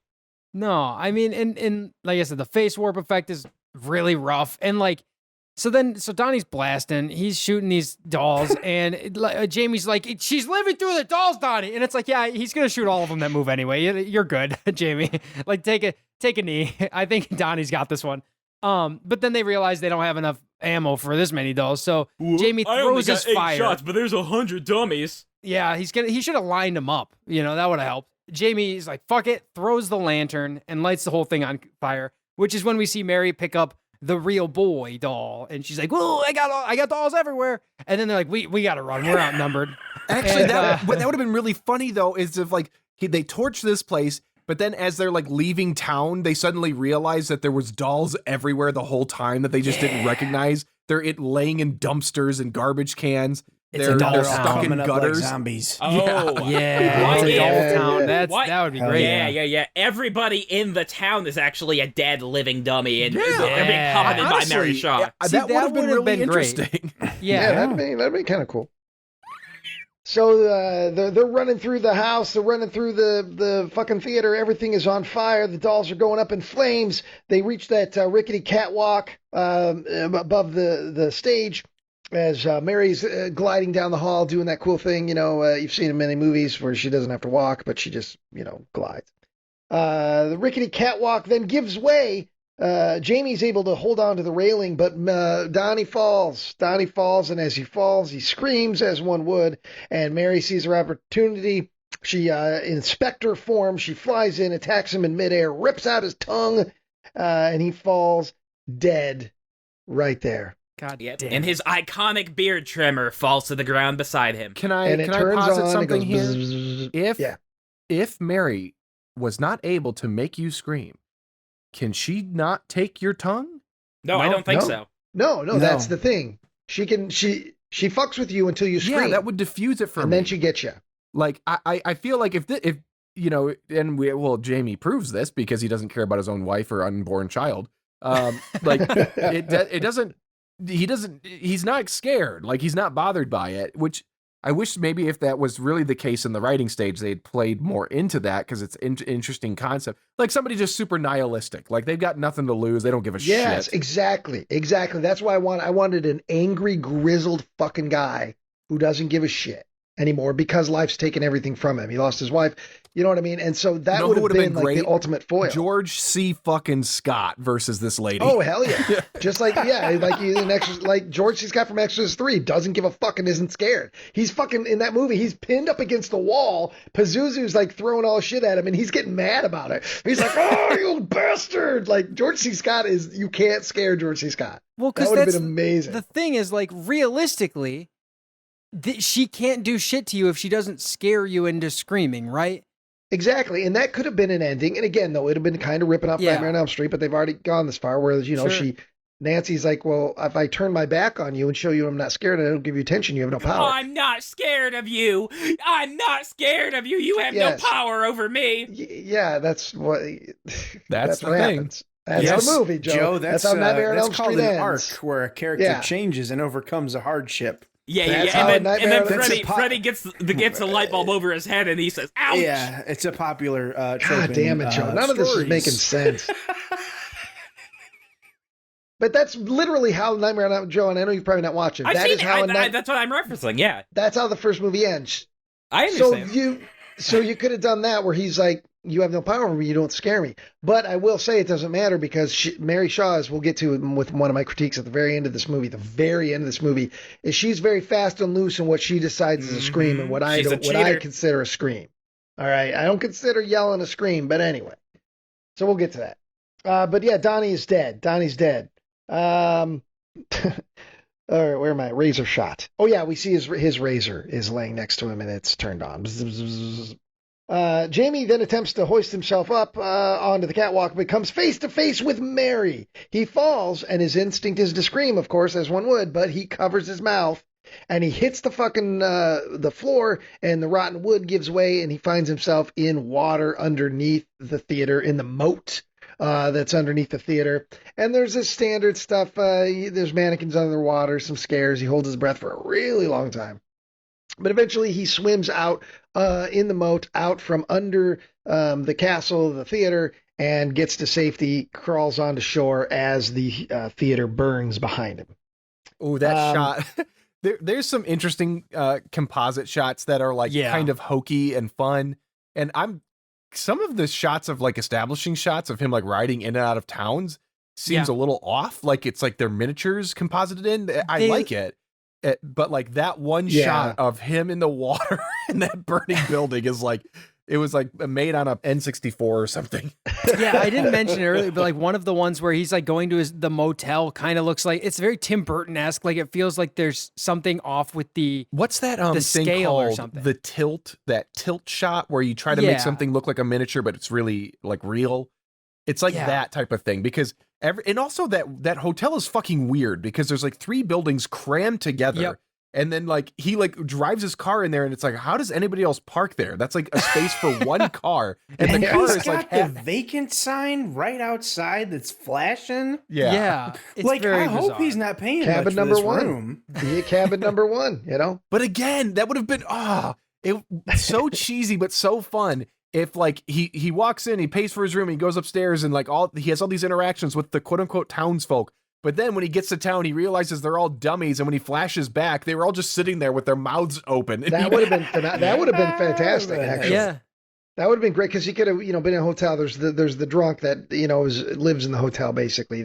He could have had a few interactions with some weirdos that are living in that, and he could have then asked them about Mary Shaw or whatever, and then he could have had Mary Shaw kill another one of them. Add the body count. Maybe he did talk about her.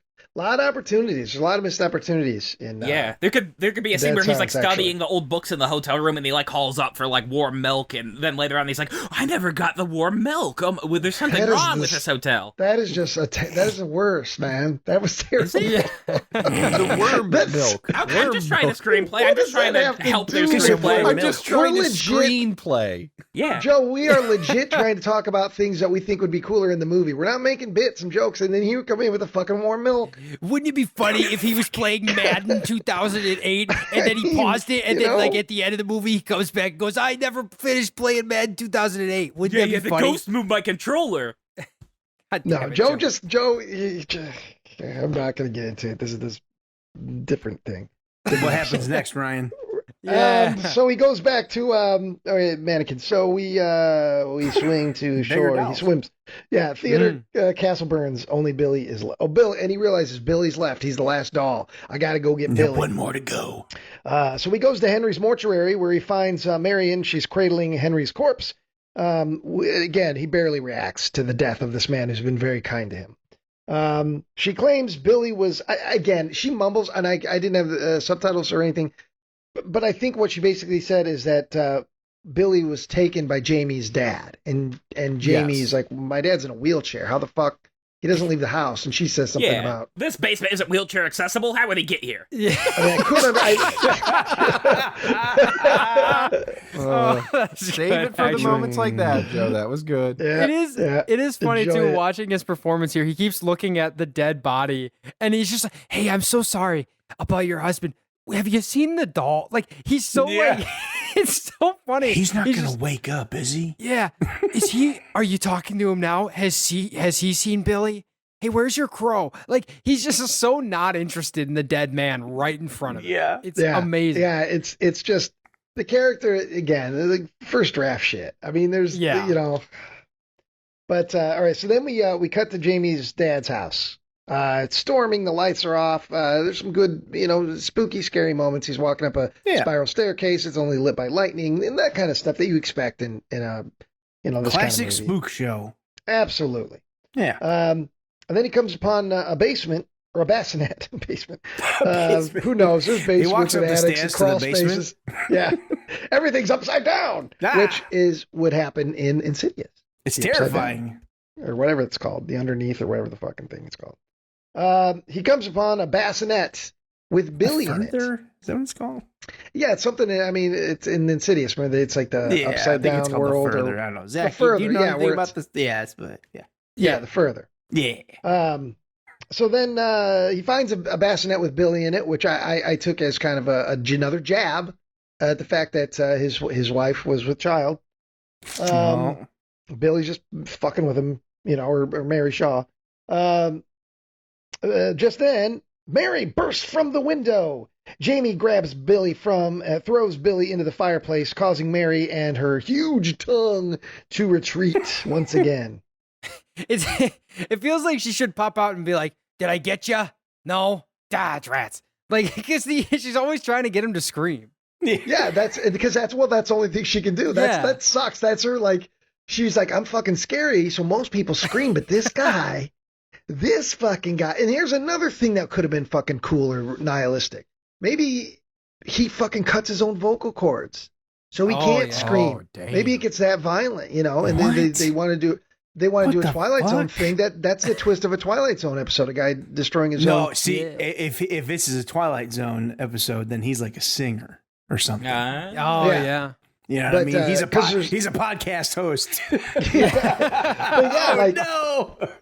But that would have been the thing. He would have stood there, and Mary would have been doing all this shit, and and then he like lifts up his thing and shows that his fucking neck is all fucked up because he cut his own vocal cords. He's got like a smoking talk box. Smoking talk box. New from Hasbro. Yeah. Coming soon from Buckley Enterprises, the Smoking Talk Box. Smoking talk box. You too can sound like Uncle Soup. Joe.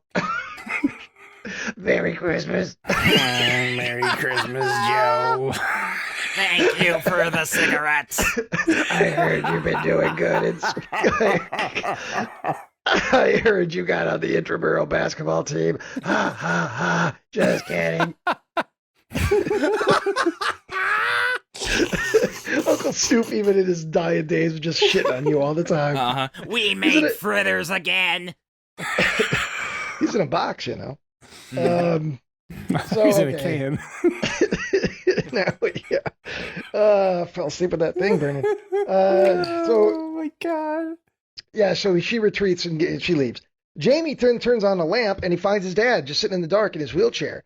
He goes up to his dad. His dad doesn't answer. Suspicious? It's weird. It's like, oh, is his dad dead? His dad looked kind of gross. He looked like sickly and he had a stroke, of course. His dad slumps over and we finally see the truth. The back of his dad's head and his entire back has been hollowed out, and in place of his entrails and his spine is a lever and a stick like one would use in a ventriloquist doll. He's a fucking puppet. I love this so much. I don't know why. I was like, yes. I think my favorite thing about it is that this is like the perfect design, the ultimate ventriloquy dummy, perfectly able to fool the human eye to make it think it's like a real person. What have they got in there? I don't know, like a stick. Yeah. Well, that's what it is. I think that's Just a really hollowed what out stick. It's a stick, and then you pull the little thing. I think that's really all there is to it. And side note, everybody in this fucking movie knows how to use a ventriloquist doll immediately. Donnie Wahlberg probably never touched one in his life, picked it up and was automatically going, making its eyes move in its mouth. Yeah. Yeah, right away. But anyway, we're almost done. So yeah, then we see all this flashback, all this stuff, and we realize, oh my God, his stepmother is Mary Shaw, either a woman possessed by Mary Shaw or some sort of apparition, or I guess she's a doll herself. I'm not sure, but she's been using her dad as a doll, as a puppet all this time to lure Jamie in so she can kill the final Ashen. And then he turns around, there's the stepmother, and she says, now who's the dummy? And Jamie goes, no, which I guess she counts as a scream, close enough. And then boom, tongue ripped off, he's dead. And now we see a scrapbook of the dad and Jamie's wife. And they're all kind of puppet drawings. And it's in a picture book. And Mary's old decrepit hand slams the book down, closed. And therein is the whole of dead silence. This presented a whole new question. I mean, I guess I didn't even think about it till just now. Could she just shapeshift into like a much more attractive version of herself, or like I was confused by that as well, because she never does that at any other point. Yeah, why not just like go off and be a hot lady? I got some insight here, fellas. All right, hit us. All right. So, Jesus. That wasn't insight, that was sin. Yeah. So, I mentioned earlier in the episode that there was an alternate ending. Ooh. So the shit. original ending, Ella was abused by Rob Gunton, or whatever his full name, first name is. Dad. And he was like abusive, and he literally, they show him slapping her around. She's pregnant, another pregnancy thing. So this was going to be apparently like a bigger thread throughout the movie. She is pregnant and gets thrown down the stairs, has a miscarriage, is so furious and just consumed with rage and grief that she, for some reason, goes and digs up Billy or something. But in doing so is literally possessed by Mary Shaw. And then continues, the movie continues on until the end. Oh, that makes more sense. So the perfect doll thing is not in there at all. Is not a plot point. And the end is Jamie wakes up and he's like on a couch, and he's been, I don't know if he's like tied up or what, but he is like being set up in one of those like old timey family portrait things. And Ella comes up and sits next to him, and his dead dad is there propped up. And then we see that his wife is there dead and propped up, and Ella's like getting ready to do like a family photo. And that's how the movie ends, is her taking a family portrait. And they shot this? Did they shoot all this? Yeah, like this is a thing that I watched. It's one of the videos I think Joe actually dug up. The thing that caught me intrigued with the stepmother is the idea of the perfect doll really being a being for Mary to use to continue her life, to have perpetual life. So she could be like witches. They want that perpetual youth. Like the emperor. Yeah. So I thought that maybe the implication was something in along those veins at the end, but I don't think that's the case, because I think I'm giving it too much credit. Yeah, there. Yeah, so now we've talked about the movie. We've dug up the corpse, the puppet of the film, and played with it and figured everything out that we wanted to figure out. And now we give our ratings on a scale of Malevolent, of course, being the best, Benevolent being the best, and Malevolent being the worst. And that's basically our grading scale. So Since Trevor is our archivist today, Trevor, Bless he's got the you. hay fever. What is happening? I'm here? sorry. I got a thing going on over here. No. No, I'm good. I'm good. Okay, Fair shot. Don't let her make. There's your next villain. If you sneeze, your nose is ripped out. Ooh, The and evil Pepper Man. And so the monster the throws pepper. Pepper I was gonna say the antique man. Yeah. Just don't sneeze. Don't sneeze. And so people are trying real hard not to sneeze and they blow their fucking eyeball out or something. Yeah. The villain just has like a big box of handkerchiefs and he's like, come on, you want one. Yeah, your voice is terrible. I got that weird condition where when I see bright lights, I sneeze like 6 or 7 times. There's a name for it. I don't know what it is. So I'd be in trouble. I'd be in big trouble with that villain. But anyway, so we'll start with Trevor on a scale from malevolent to benevolent. How do you feel about Dead Silence? I do think I have to say this is malevolent. I cannot, in good conscience, give this a benevolent because it feels so first drafty. Yeah. Like it feels like they just were like James Wan realized, oh shit, that's due today. Fuck. Yes, it's due. This is fine. This is fine. He's in the office to like go present like the script to like the bigwigs, and he's like just furiously writing it out like in the hallway before his meeting. Yeah, he's waiting in the printer room, just like come on, and it's just coming out. James, half of this is written on toilet paper. Yeah, what can I tell you? I mean, listen, inspiration strikes. Yeah. Anytime. Do you know who I am? I made Saw. Damn it! Have you seen it? Yeah. Have you seen Saw? Yeah, y'all seen Saw? Every Halloween, it must be Saw. Oh my lord! Remember that? It's a malevolent for me. I hated that. It is fun. It's a good goofy time, but ultimately it's not quite there.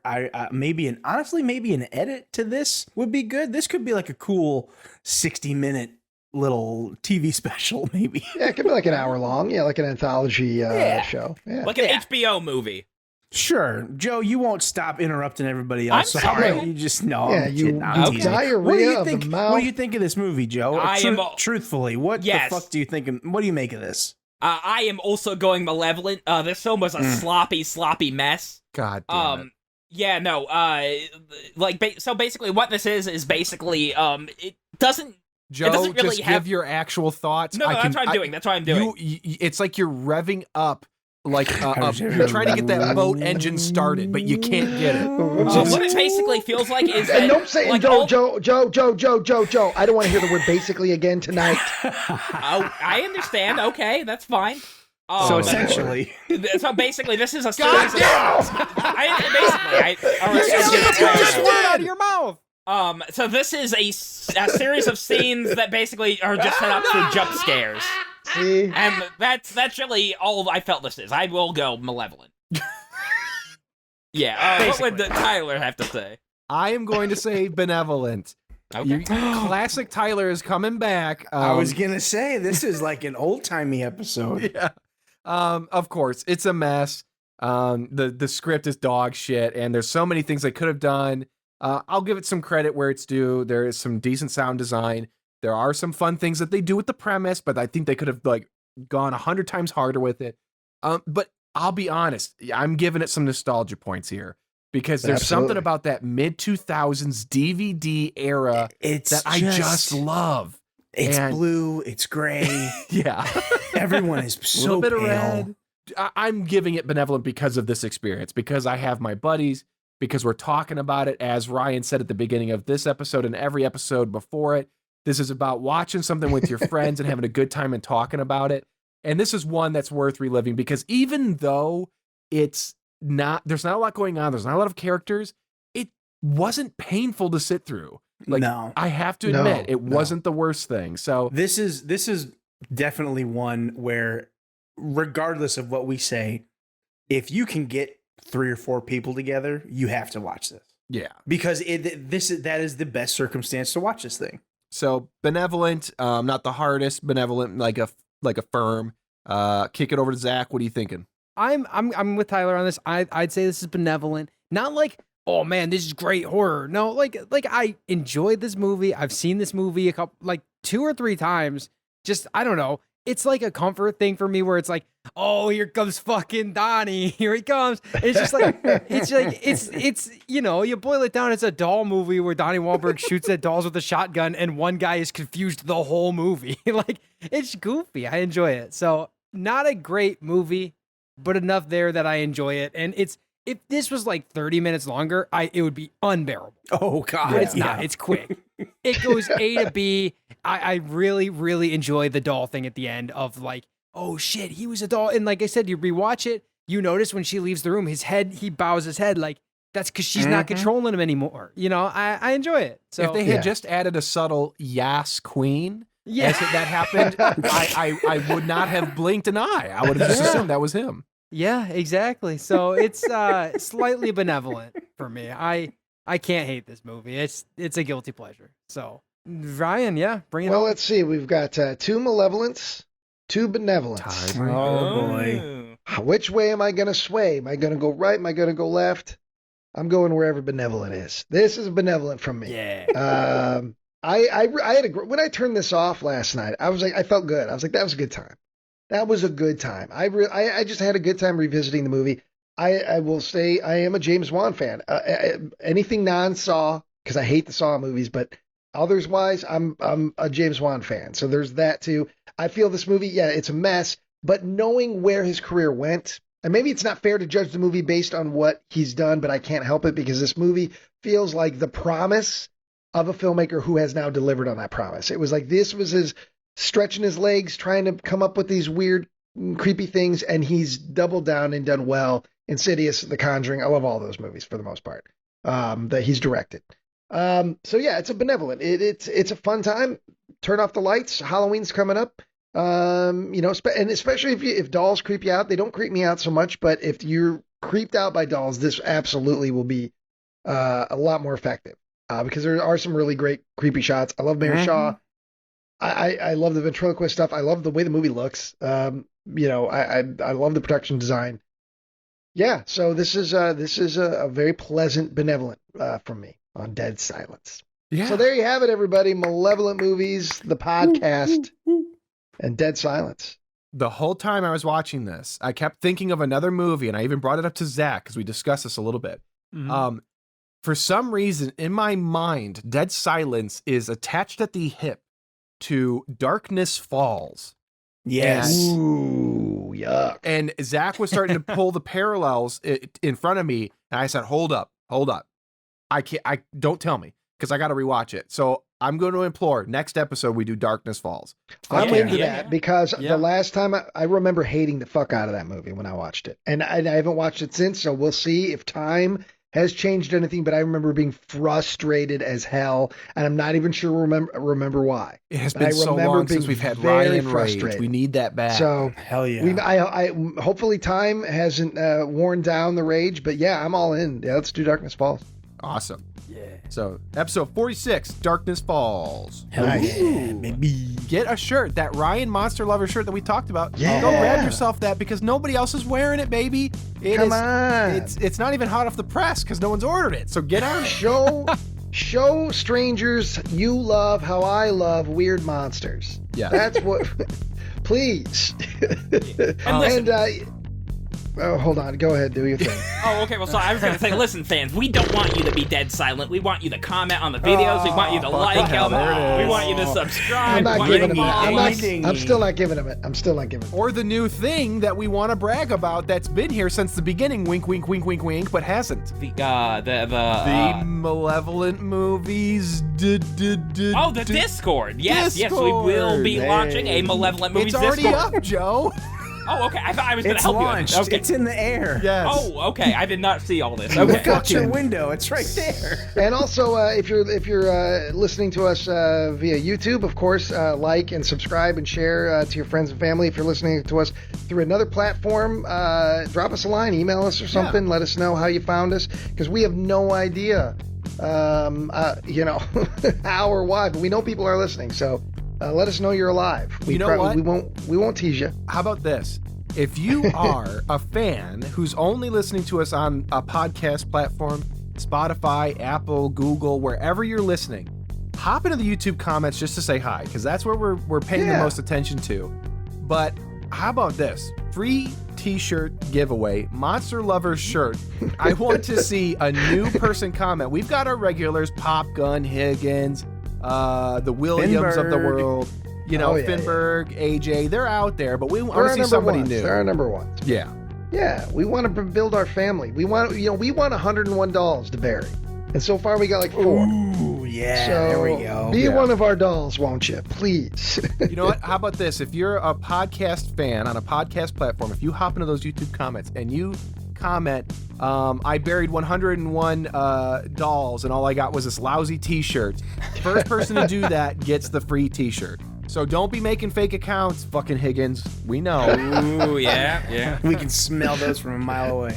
He's a shifty one. He's a master troll. We gotta watch out for him. A master troll. One of these episodes, Joe, we are going to implement something. Basically law. And every time you say it, there has to be some sort of dog collar. Yeah, it's easier when one of us is in the same room as him. We can poke him with something, or yeah, because it's not just us that notices basically, and everybody's got crutches. That's fine, but I mean, you're basically is above and beyond any of our. Okay, I did not realize that. Verbal crutches, James, want you to come up with some new material. Oh, there I have new material. I don't want to hear the same shit. Hey. Okay, I understand. Warm milk. That's the worst joke you ever made.